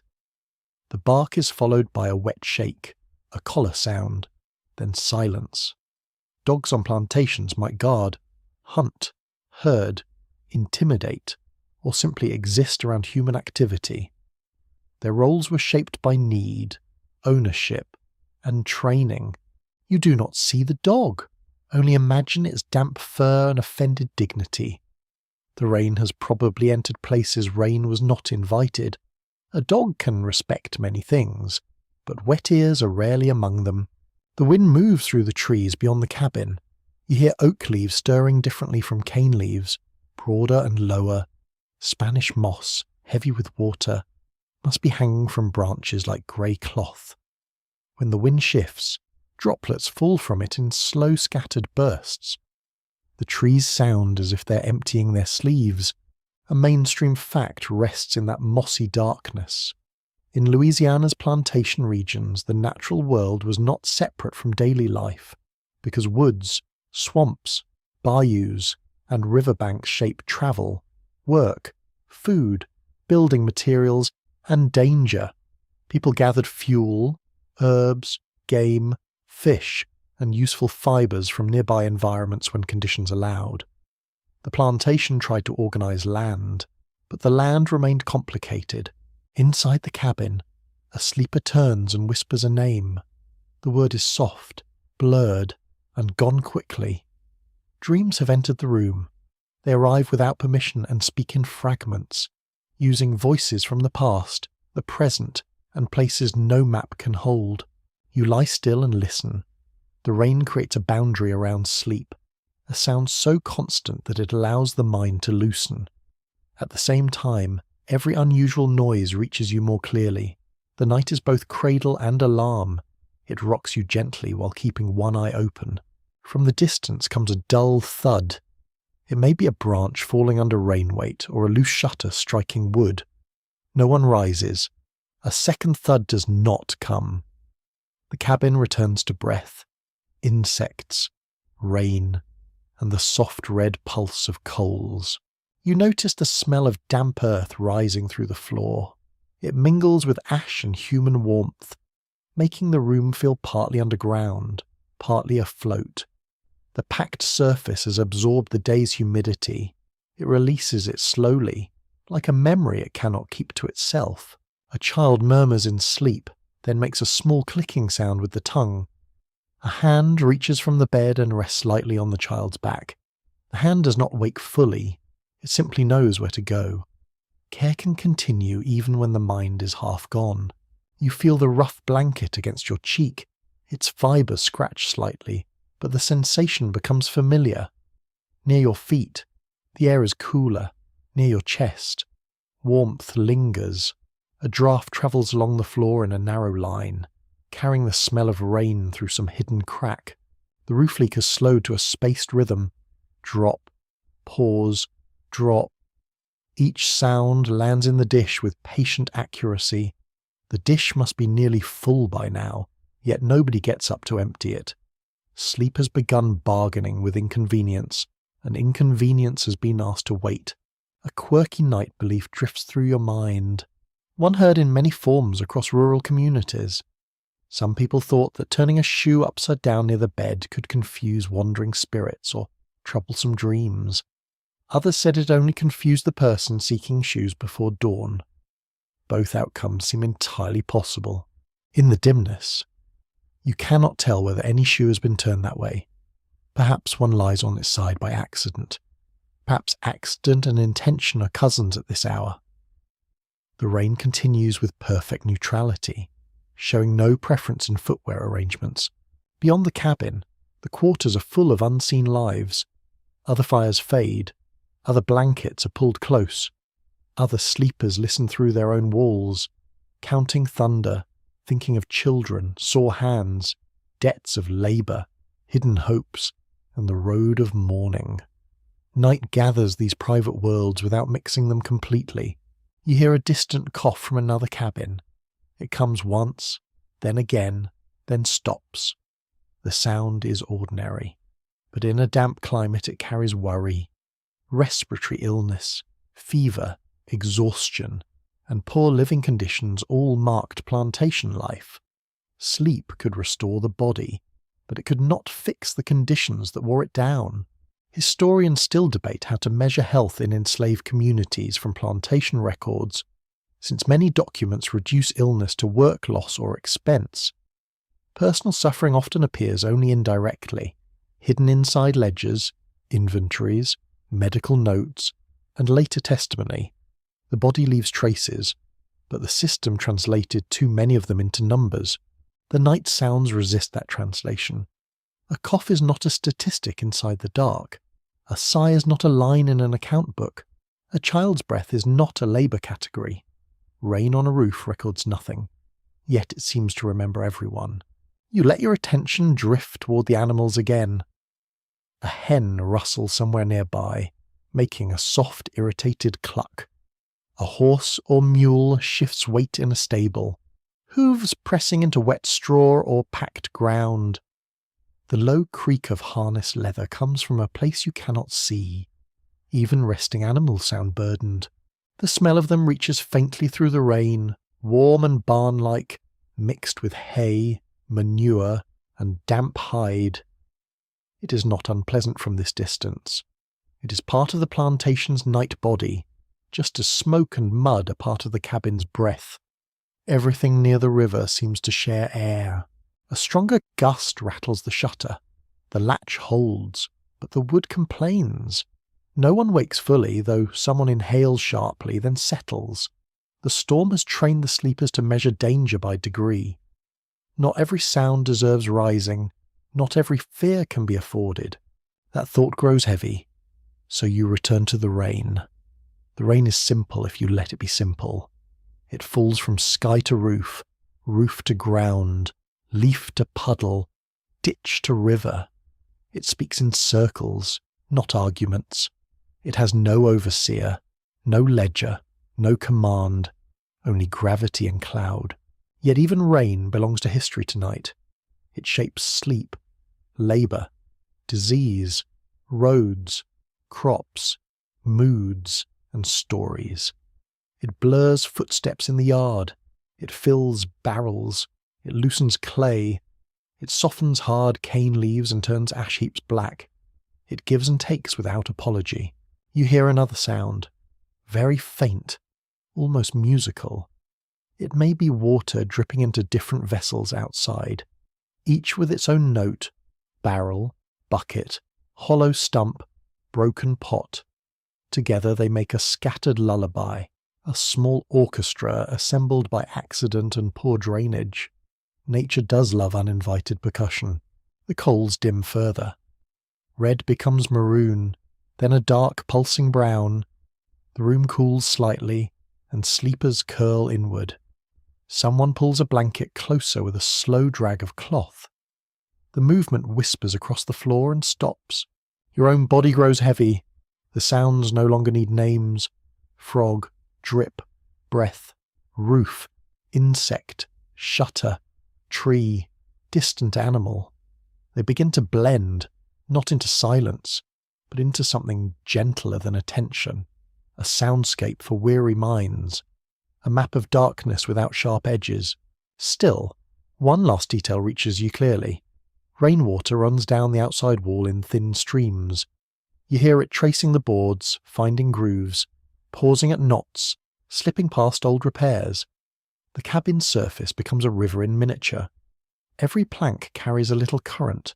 You imagine the whole plantation this way, covered in countless paths of water, down roofs, along fences, through fields, into ruts, across yards, toward ditches, toward the great river waiting beyond the dark. The night is full of movement, even while bodies rest. Your eyelids lower. The blanket's roughness fades from discomfort into presence. The air cools against your nose and warms beneath the cloth.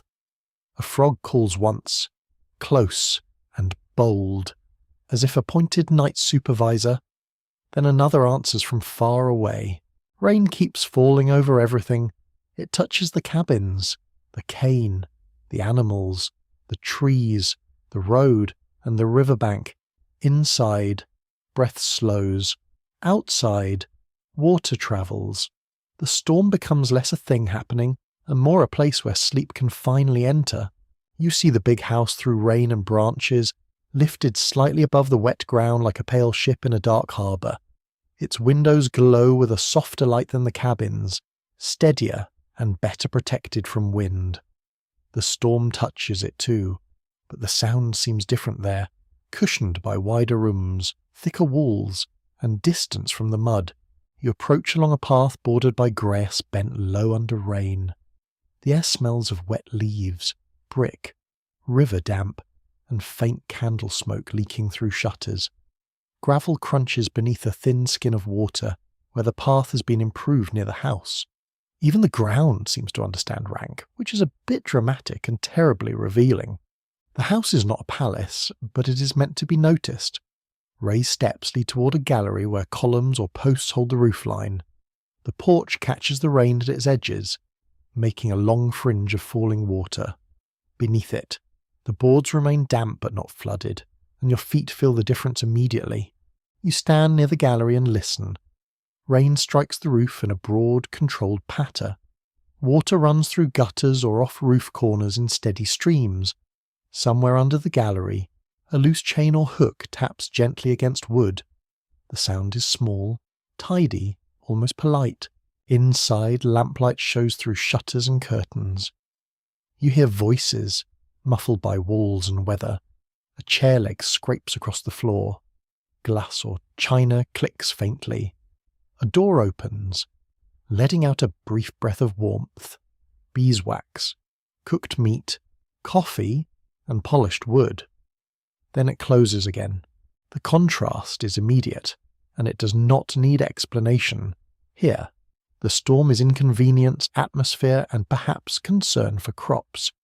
In the quarters, the storm is damp bedding, leaking roofs, aching feet, and work delayed only to become heavier. Rain falls from the same sky, but it lands in very different lives. A mainstream fact settles into this lamplit scene. Plantation houses along Louisiana's river parishes often stood near the Mississippi, where owners could watch traffic, receive visitors, and connect to markets. Many estates were arranged in long, narrow tracts running back from the river, a pattern shaped by earlier French and Spanish colonial landholding. The river was the front door of power. You looked toward the unseen river beyond the wet darkness. Steamboats might pass on nights when weather allows, carrying sugar, cotton, passengers, mail, gossip, and ambition. Even when no vessel is visible, the plantation faces that direction. Wealth looks toward movement. Labour is pushed behind it. A servant moves across the gallery carrying a covered tray. Rain beads on their sleeves where they crossed an exposed corner. Their steps are careful, trained by both wetboards and watched spaces. The tray smells faintly of bread, spice, and something roasted. Your stomach notices again, which is rude but historically understandable. The person slips inside, and for one moment you glimpse the hall. A floor shines in the light. A framed picture hangs on the wall.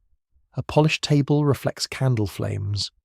The air seems warmer and drier, though the humidity still presses through Louisiana's every polite attempt at elegance.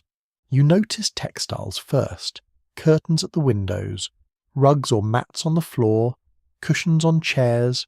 Cloth softens sound, holds scent, and signals comfort.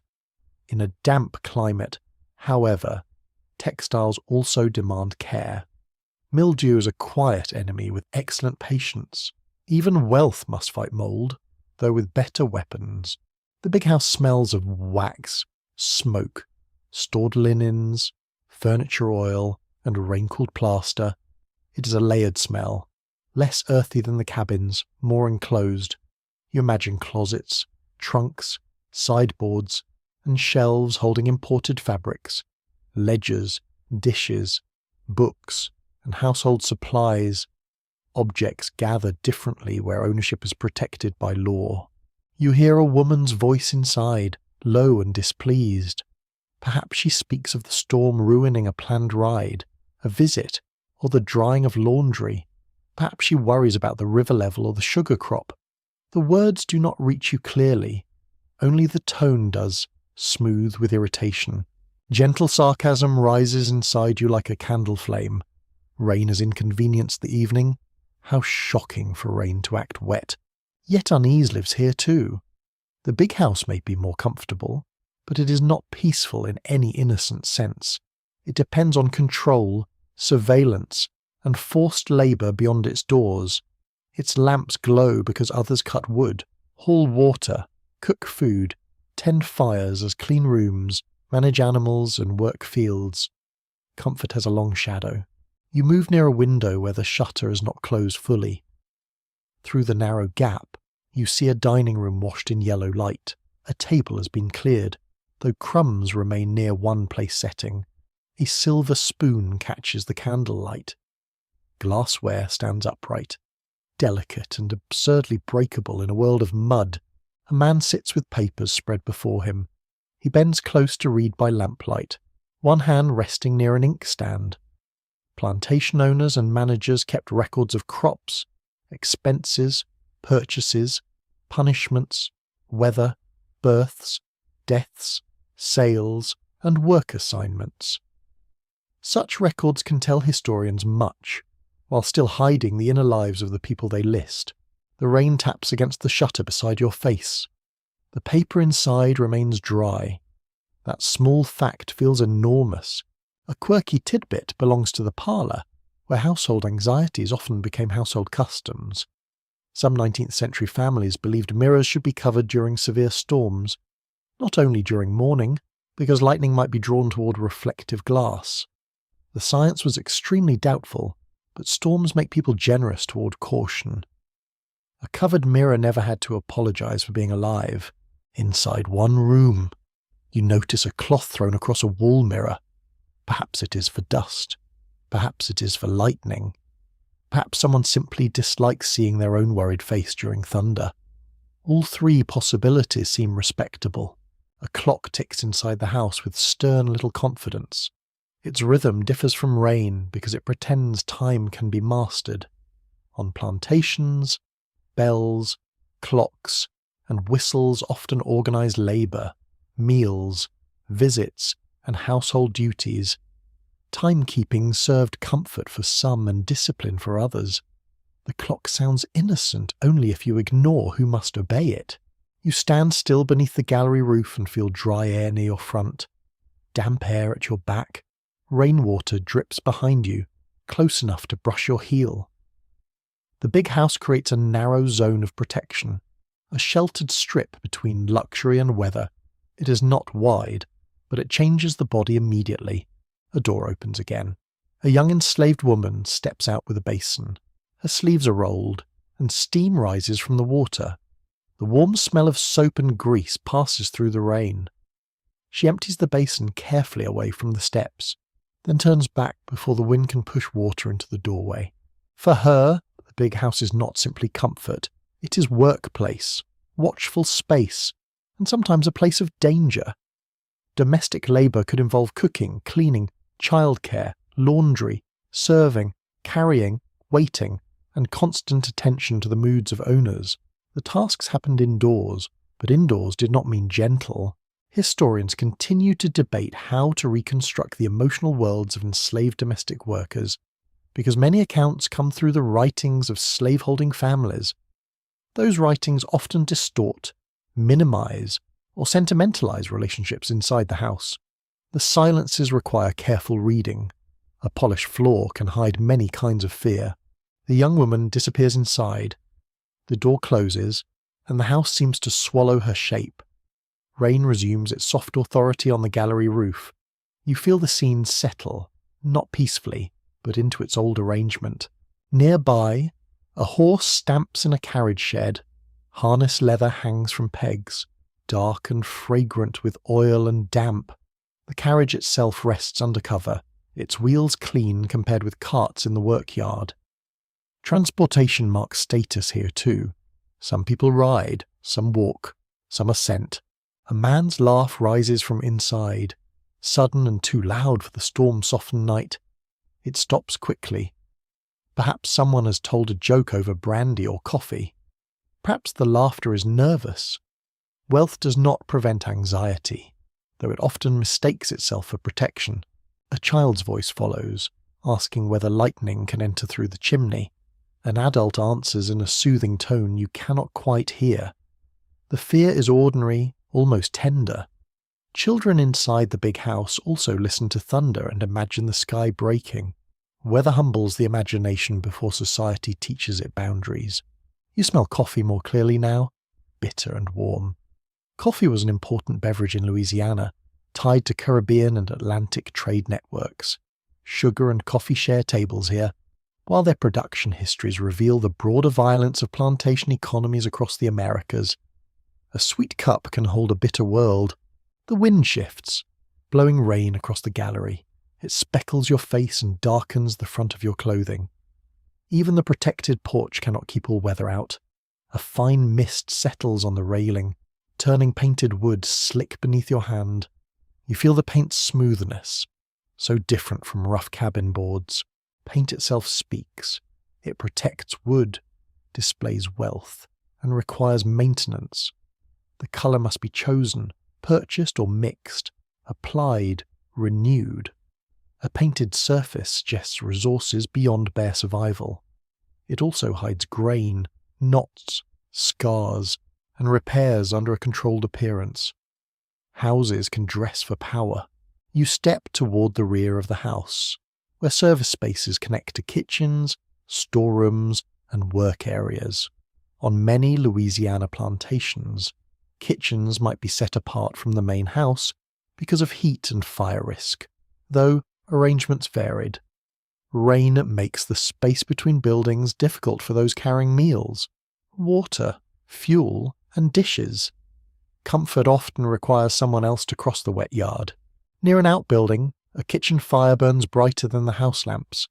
The heat presses outward through the doorway with the smell of smoke, fat, spices, onions, and hot iron.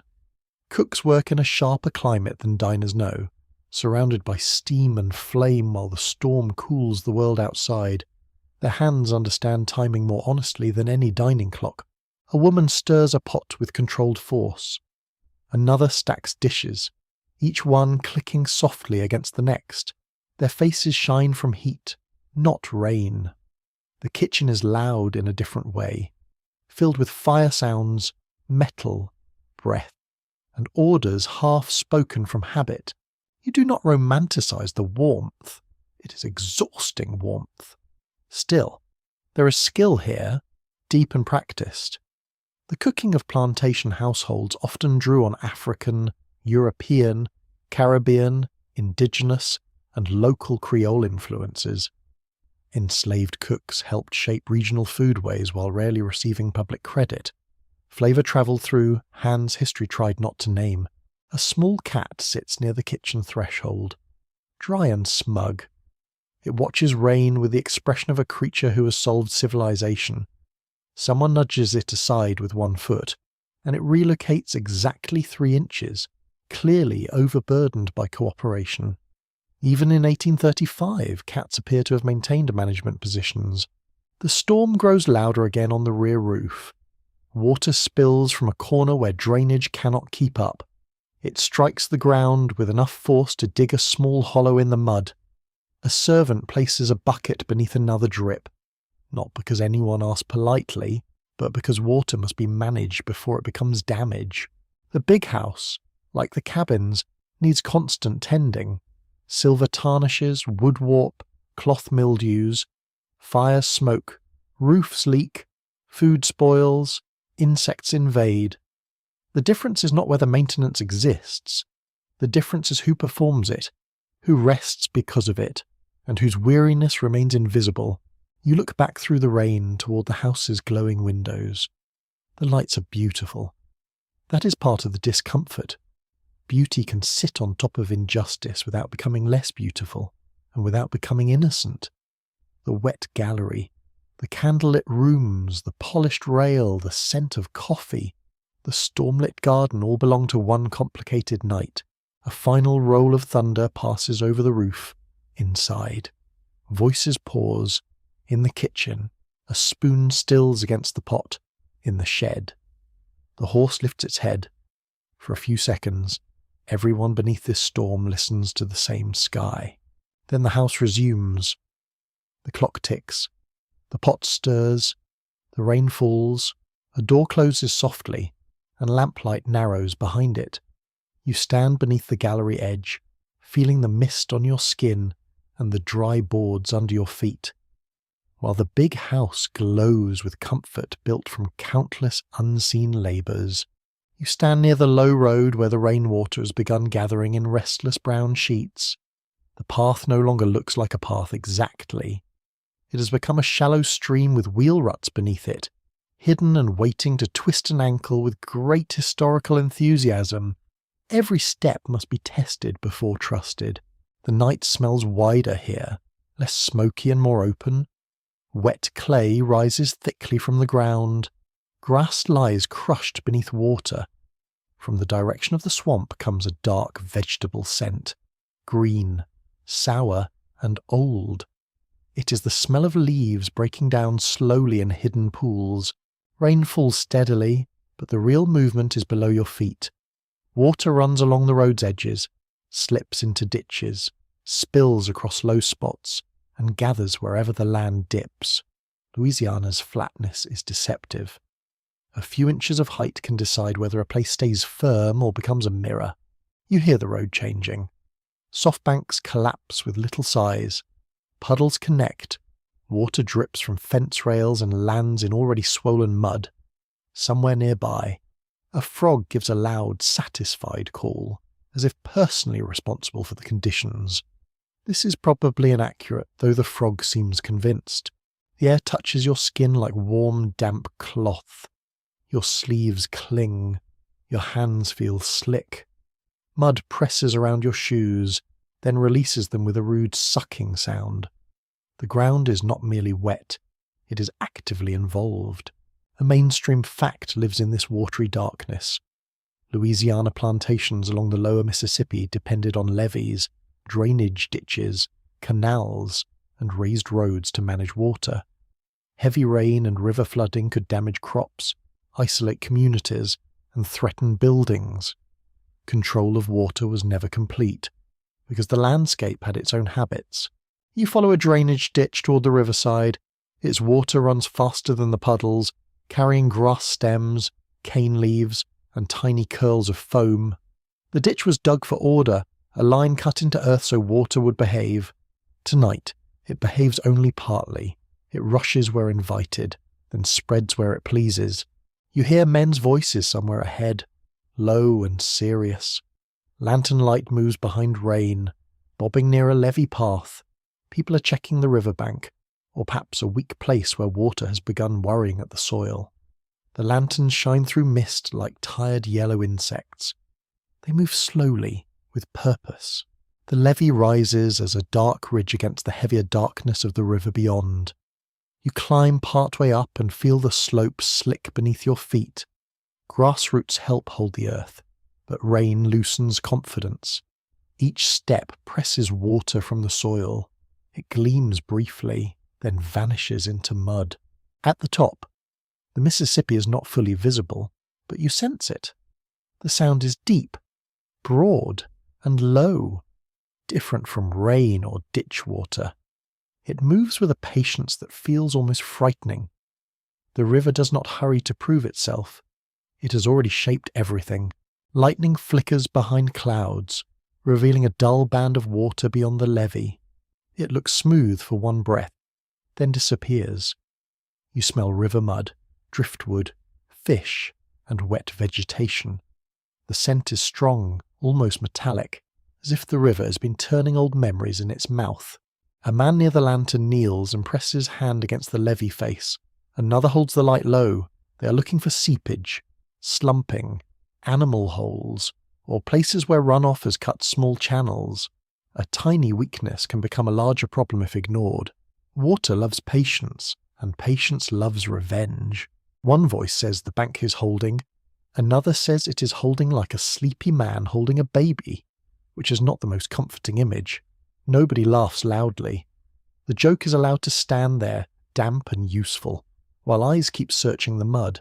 In 1835, flood control along the Mississippi is largely local and labour-intensive.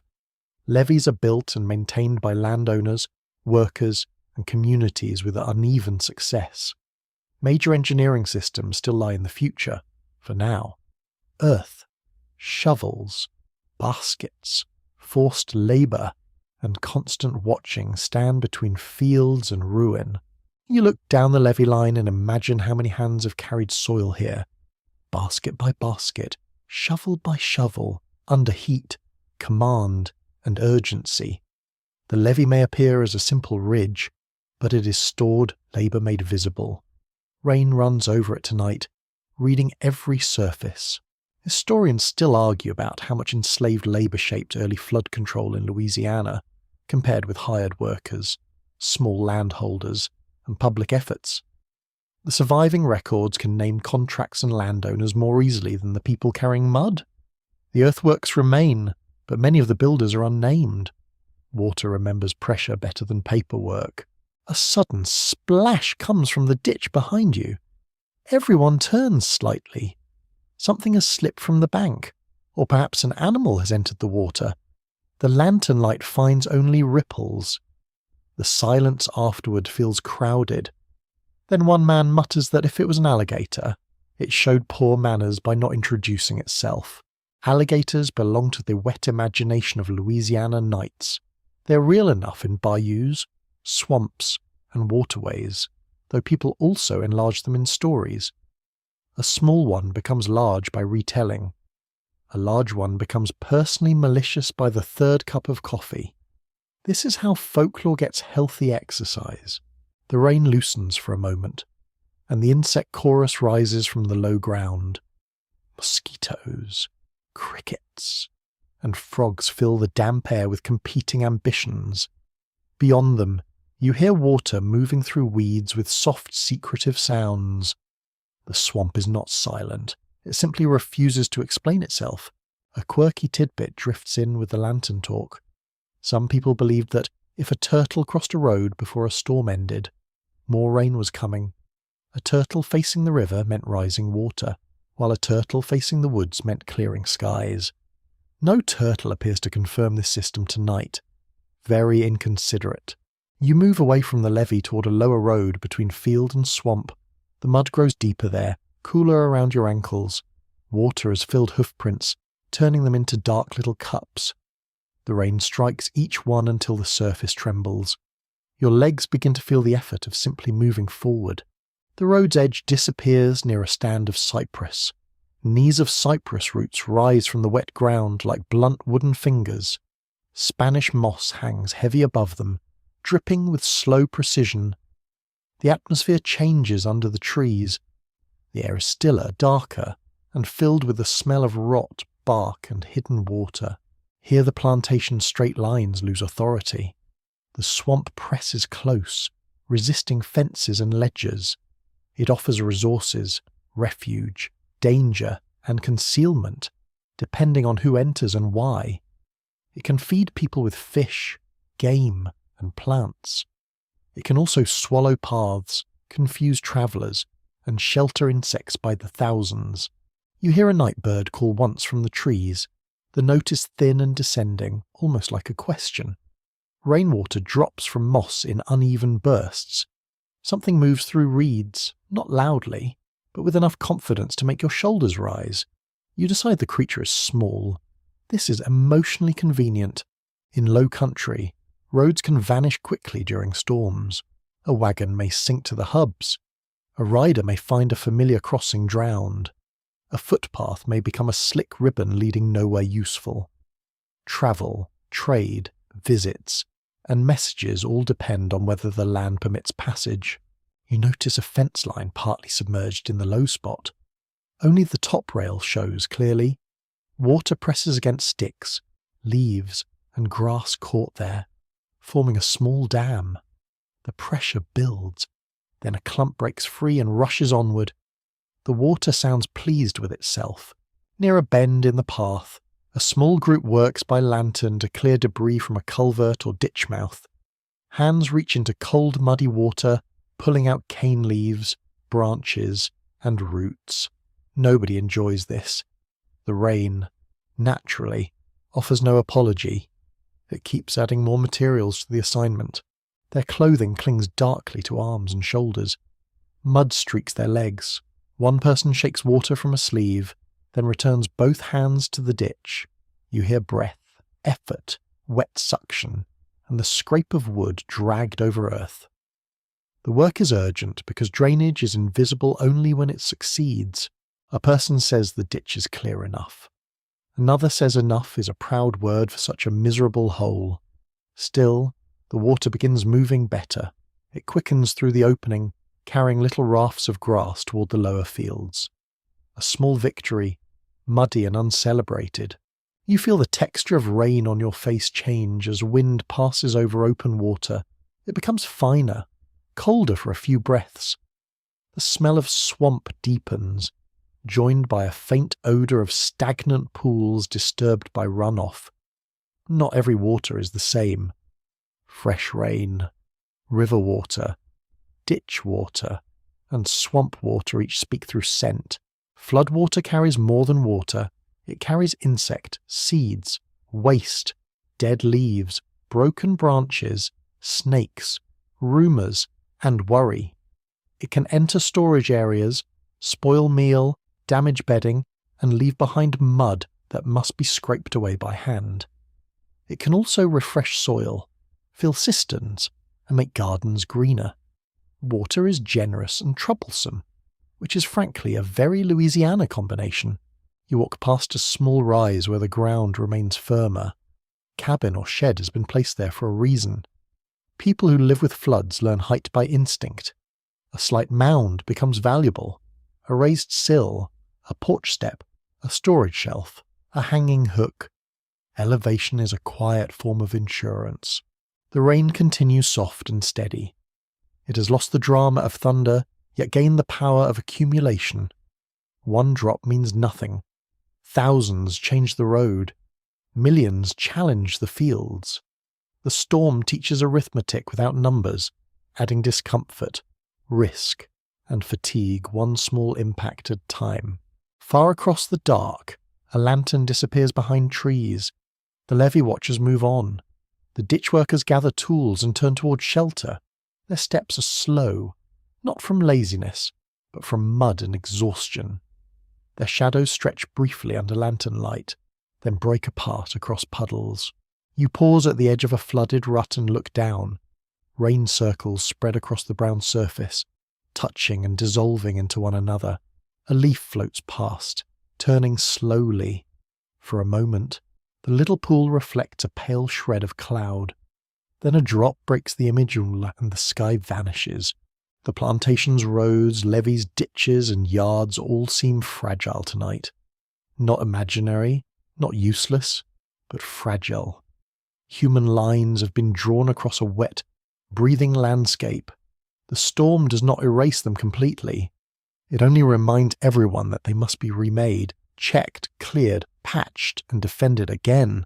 You turn back toward the dim lights of shelter, carrying mud on your feet and river damp in your lungs. The rain follows without hurry. Behind you, water keeps travelling through ditch, rut, root, and field, finding every low place in the dark. The land drinks, resists, swells, and remembers. You lie beneath the low roof while rain gathers into a softer rhythm overhead. The storm has settled into the kind of darkness where waking and dreaming begin to exchange names. The cabin is no longer a place you observe from outside yourself. It has become the whole little world your senses can hold. The roof above you is not tin, not the bright hard metal sound many later porches will know. It is wood, darkened by age, smoke, and weather, with shingles or boards taking the rain in duller notes. The sound is warmer than metal, more muffled, almost like fingers tapping through cloth. Every drop lands with its own small weight. Some strike directly and vanish into the larger patter. Others slide, gather, and fall from the roof edge in slow beads. Now and then, a heavier drip lands somewhere outside with a thick little plunk.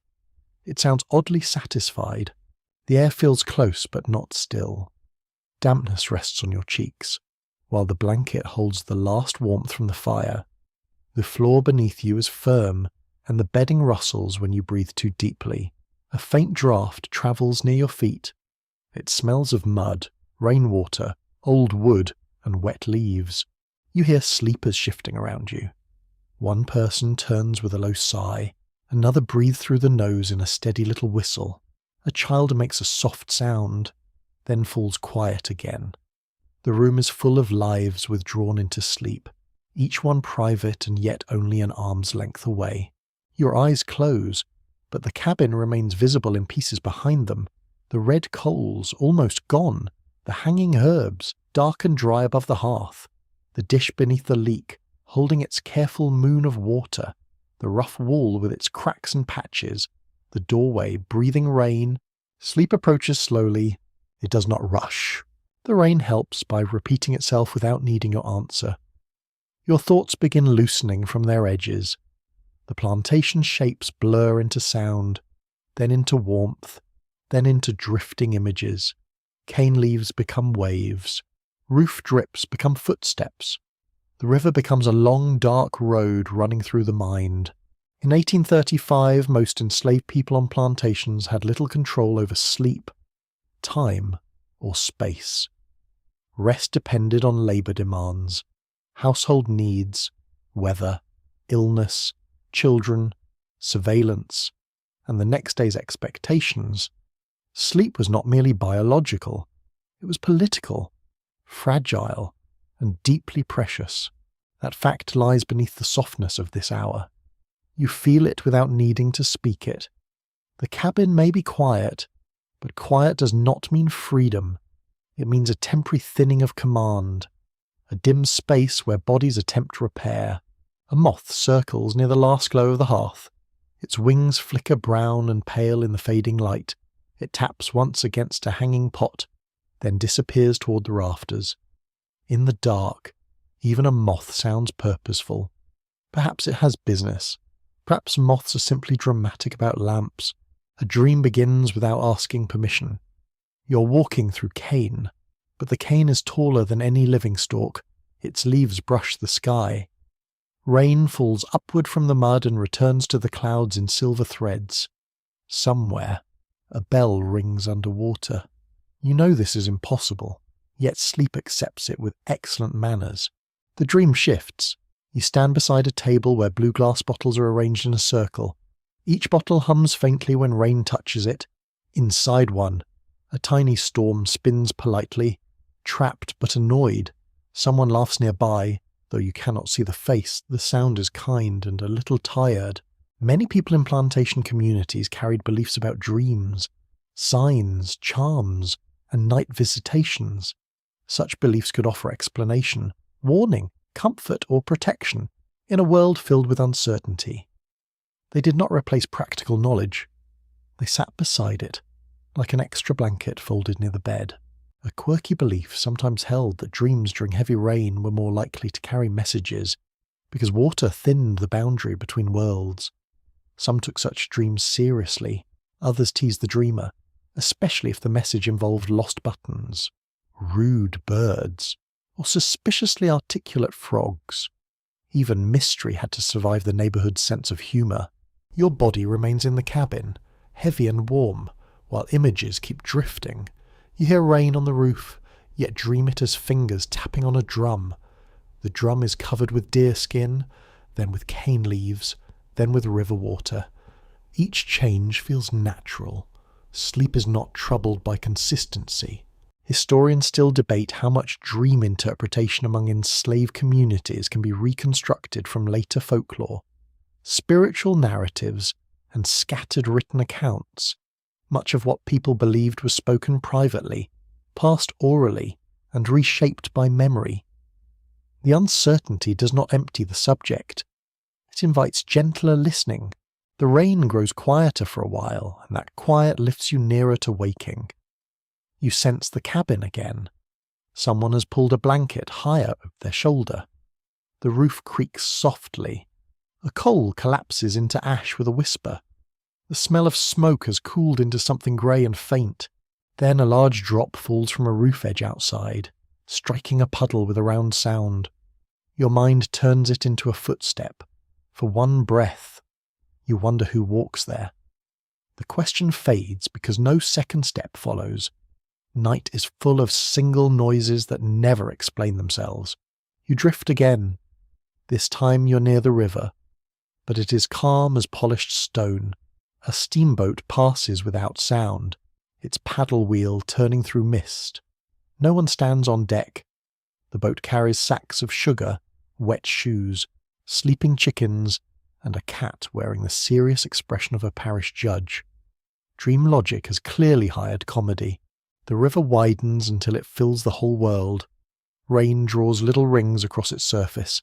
Each ring becomes a face, then a lantern, then a cane leaf, then nothing at all. You feel no fear in the dream, only the strange patience of water moving through time.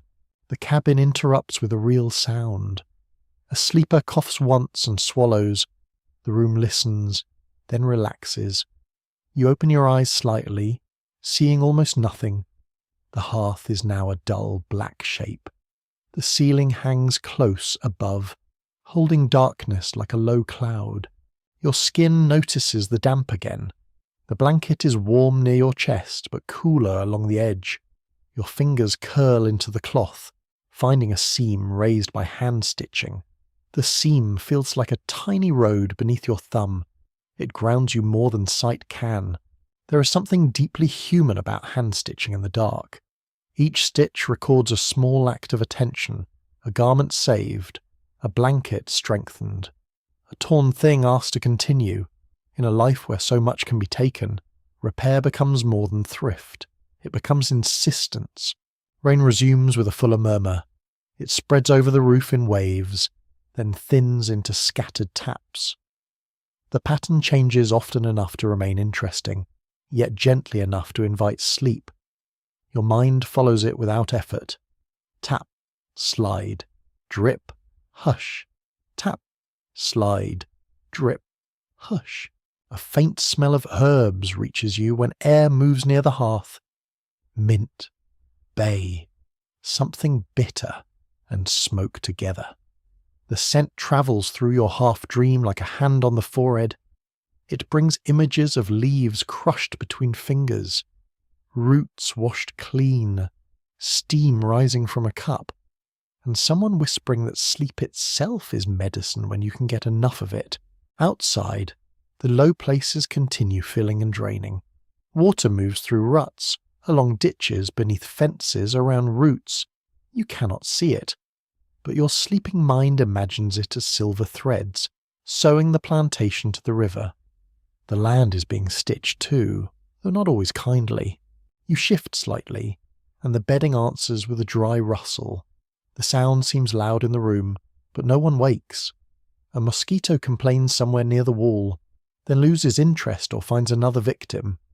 You are grateful without ceremony. The dreams become smaller. No boats now, no glass bottles. Only a path through wet grass, leading toward a dim light. The grass touches your ankles. The air smells of warm rain and wood smoke. The light is not far, but you're in no hurry to reach it.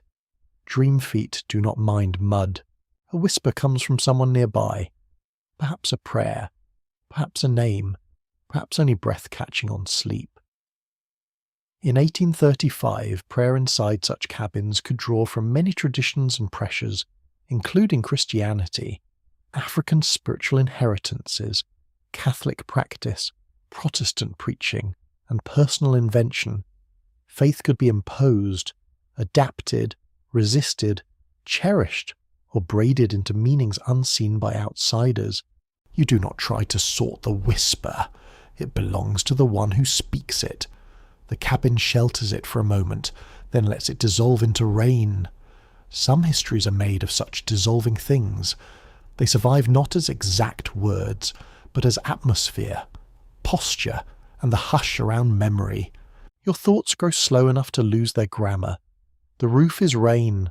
The rain is blanket. The blanket is river. The river is breath. The breath is dark and gentle, moving in and out of the cabin with all the sleeping bodies. A sudden, soft thump lands on the roof, perhaps a twig shaken loose from a tree. You wake just enough to notice. No one moves. The twig rolls once, catches, and rests. Even falling things become tired eventually. You feel sleep draw nearer, patient as a tide.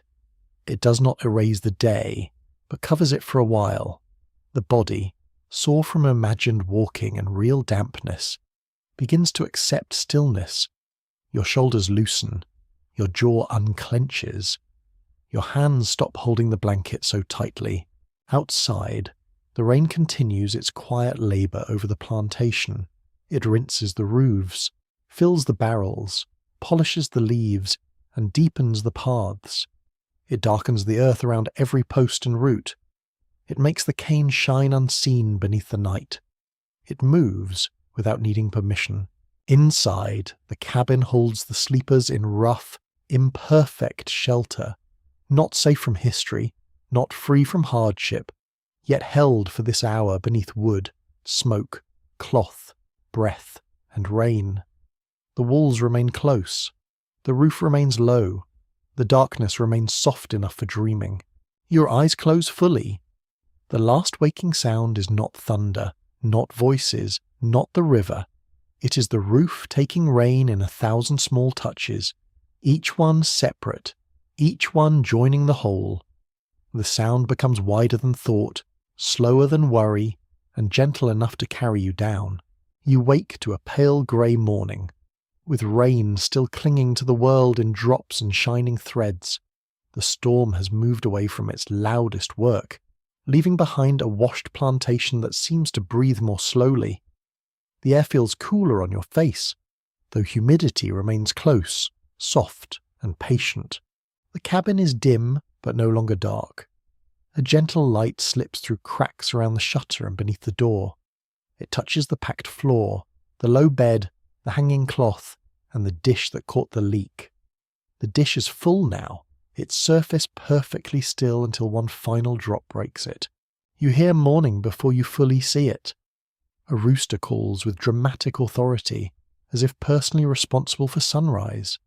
Frogs answer from the low ground, unwilling to surrender the soundscape so easily. Somewhere nearby, a bucket scrapes against wood, and a door opens with a damp complaint. The cabin smells different in daylight. Smoke has cooled into ash. Wet blankets hold a sour, woolly scent. Mud breathes through the floor, and rainwater carries the green smell of leaves pressed flat overnight. Beneath it all lingers cornmeal, old fire, human warmth, and the faint mineral sweetness of the river. You sit up slowly, feeling stiffness in your shoulders and the rough print of bedding against your cheek. The air touches your skin with that early morning chill that does not last long in Louisiana. Your fingers find the blanket's stitched edge, familiar now, raised and uneven under your thumb. Around the room, people begin returning from sleep. A child blinks at the ceiling, confused by morning's unnecessary confidence. Someone stretches one arm, then stops because space is limited and elbows have consequences. Another person leans toward the hearth, coaxing yesterday's coals to remember their purpose. The hearth has not gone entirely cold. Beneath ash, a little red remains. Shy but useful, dry splinters are placed carefully above it. Someone bends close and blows, slow and steady, until a thread of smoke lifts. Then a faint flame catches. Fire returns not with drama, but with work. Outside, water drips from the roof in long, uneven rhythms. The yard is grey-brown and shining. Puddles hold broken pieces of sky. Footprints have softened at the edges, and wagon ruts are filled with opaque water.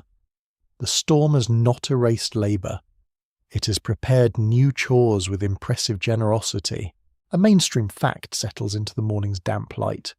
On plantations, weather could alter daily work but rarely remove demands from enslaved people. Rain might delay field labour, but it also created repairs, drainage tasks, animal care, drying work, and cleaning. A wet morning was not a holiday. It was a different kind of burden. You step to the doorway and look out. The quarters appear in muted colour, dark roofs, wet walls, smoke rising in thin blue lines. People move carefully through mud, carrying pails, cloth, tools, and wood. Their movements are slow at first, then more purposeful as the day begins tightening around them. The cane fields beyond the yard shine under the weak morning light.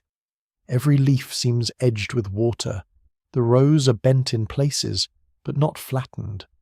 Rain beads on the stalks, turning them silver green.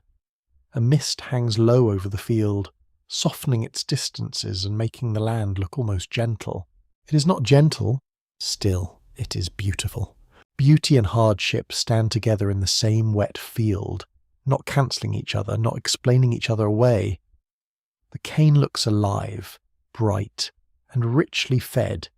It is also a crop tied to forced labour, exhaustion, and profit extracted from bodies. Morning light does not simplify the truth, it only reveals it quietly. A woman crosses the yard with her skirt lifted above the mud. She carries a bundle of damp cloth under one arm and a small child on the other hip. The child points at a puddle with great urgency, as though no one in human history has properly appreciated puddles. The woman does not stop. This is probably wise. Near a fence, 2 men inspect a leaning post loosened by rain. One presses it upright while the other wedges stones and packed earth around the base. The repair will hold for now, which is the standard many mornings must accept. Nearby, a hen scratches at wet ground, deeply invested in whatever the storm uncovered. You hear axes or hatchets from the woodpile. Wet wood is being sorted from drier pieces. The sound is duller than usual, softened by soaked bark. Someone shakes out a cloth and sends droplets scattering in a brief silver arc. The droplets catch the light, then disappear into mud with no ceremony. The air fills with the first cooking smells of morning. Cornmeal toasting, smoke from rekindled fires, coffee somewhere near the big house, bitter and warm, beans reheating in a pot. The scents travel differently in damp air, lingering low and close to the ground. A quirky tidbit belongs to mornings like this. Some people believe that the first bird heard after a storm could hint at the day's luck. A dove meant peace, a crow meant trouble, and a rooster meant everyone was already awake. Thank you very much. The rooster continues offering proof of the final interpretation. From the road, you hear the sound of mud being tested by cautious feet. A person carries a hoe over one shoulder and pauses near a puddle, wide enough to deserve a name. They look at it, sigh, then step around. The puddle remains undefeated, reflecting the pale sky with smug calm. The Mississippi lies beyond the levee, swollen perhaps, or merely full from rain. You cannot see its whole body from here, but the morning seems shaped by its presence. The air near the river smells cooler and muddier. Birds lift from the trees, crossing the grey light in quick, dark strokes. Levee watchers and ditch clearers will have their reports. A bank held, a low patch flooded, a road softened too much for a loaded wagon, a drainage cut needs clearing. These observations may travel to overseers, owners, workers, families, and neighbours, though not with equal power attached to each voice. Historians still argue about how weather knowledge moved through plantation communities, especially between enslaved workers, overseers, landowners, boatmen, and nearby settlements. Official records often preserve decisions made by those in authority, not the observations that made those decisions possible. The morning mud contains evidence, but it does not file reports. You watch a young person empty the leak dish outside. The water spills onto already wet ground with a soft slap. The dish is wiped with a cloth and returned to its corner, ready for future negotiations with the roof. No one speaks of it as a victory, but the cabin stayed standing through the night. That matters. Inside, bedding is shaken and folded. Damp places are identified with resigned accuracy. A blanket is hung where smoke and air might reach it. A shoe is inspected, mud scraped from its side with a stick. The gestures are ordinary, yet each one restores a little order from the storm's disorder. A child finds a twig on the floor and declares it a boat. A puddle near the threshold becomes the sea. The twig sails bravely for 3 inches before running aground in mud. The child seems disappointed but not surprised. Maritime ambition is difficult under domestic supervision. The morning grows brighter, though the sun remains hidden behind thinning clouds. The sky is no longer heavy charcoal. It is pearl, grey, and pale blue in places. Water drops from oak leaves with less urgency now. Spanish moss hangs like damp hair, exhausted by its own elegance. You feel the ground warming slightly beneath the wet. Louisiana rarely remains cool for long. Soon the dampness will rise again as steam, and the air will grow thick around the throat. Mosquitoes will discover new opportunities with professional enthusiasm. The storm may leave, but its consequences will remain busy. In the cane fields, workers will read the damage by touch and sight. They will notice leaning stalks, washed soil, standing water, broken leaves, and paths too soft for easy passage. Such knowledge comes from repeated seasons, not from distant ownership. The field teaches those who must enter it. The big house windows brighten in the distance. Shutters open. Someone steps onto the gallery and looks across the wet estate. From there, the morning may seem picturesque, perhaps inconvenient, perhaps financially concerning. From the quarters, the morning is felt in mud between toes, damp cloth against skin, smoke in the eyes, and work waiting in every direction. You stand between these worlds in the washed air, listening.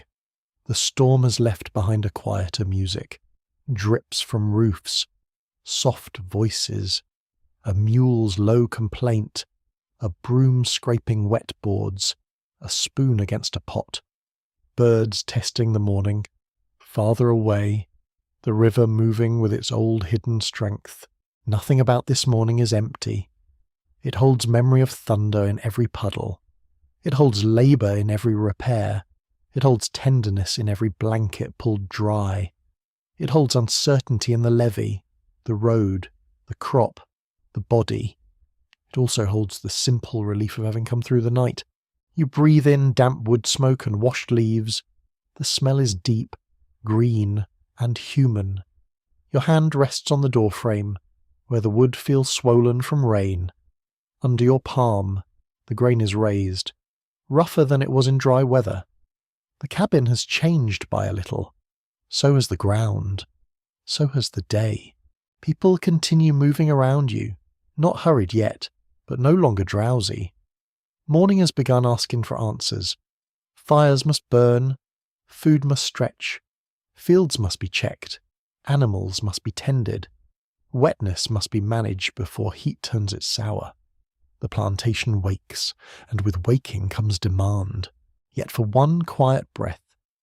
The world pauses in silver dampness. Rainwater hangs from the cane leaves without falling. Smoke rises straight before the wind returns. A child watches a second twig boat attempt greatness. The sky opens by a narrow degree, and pale light touches the wet yard. You let that light rest on you, not as forgiveness, not as escape, simply as morning, soft and temporary, arriving over a hard world with unearned beauty. The storm has passed into low cloud and dripping leaf. Its loudest voice has moved beyond the river road, leaving the roofs to sigh and the ground to shine. You feel the pace inside you slow again, though the day outside is gathering its tools. Let the morning become gentle now. Let the muddy paths fade into softer shapes. Let the cane fields blur into green, and the river become only a dark ribbon breathing beyond the trees. The cabins grow quiet in your mind, not empty, but resting beneath a grey and tender sky. You do not need to follow every footstep. You do not need to count every drop. The rain has done enough counting through the night, tapping on roof, leaf, dish, barrel, and road.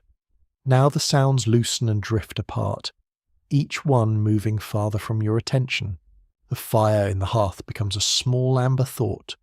The smoke rises thinly, carrying the scent of warmth, cornmeal, and damp wood into the pale air.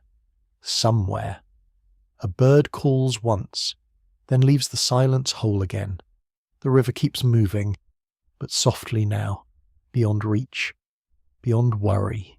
You breathe slowly with the washed earth, in through cool damp air, out through the last shadows of storm. The blanket is warm around your shoulders, the boards are steady beneath you, the roof holds, the morning opens, and in this softer light, history settles back into the rain-soaked ground. The voices grow distant, the work becomes mist, the thunder becomes memory. The cabin becomes a dim, safe shape at the edge of sleep, with smoke curling upward and water shining on every leaf. Rest there for a while. Let the grey sky lower its quiet over you. Let the river road fade, the cane fields fade, the lanterns fade, and the last drops fall gently from the roof into stillness. End of script. Sleep well.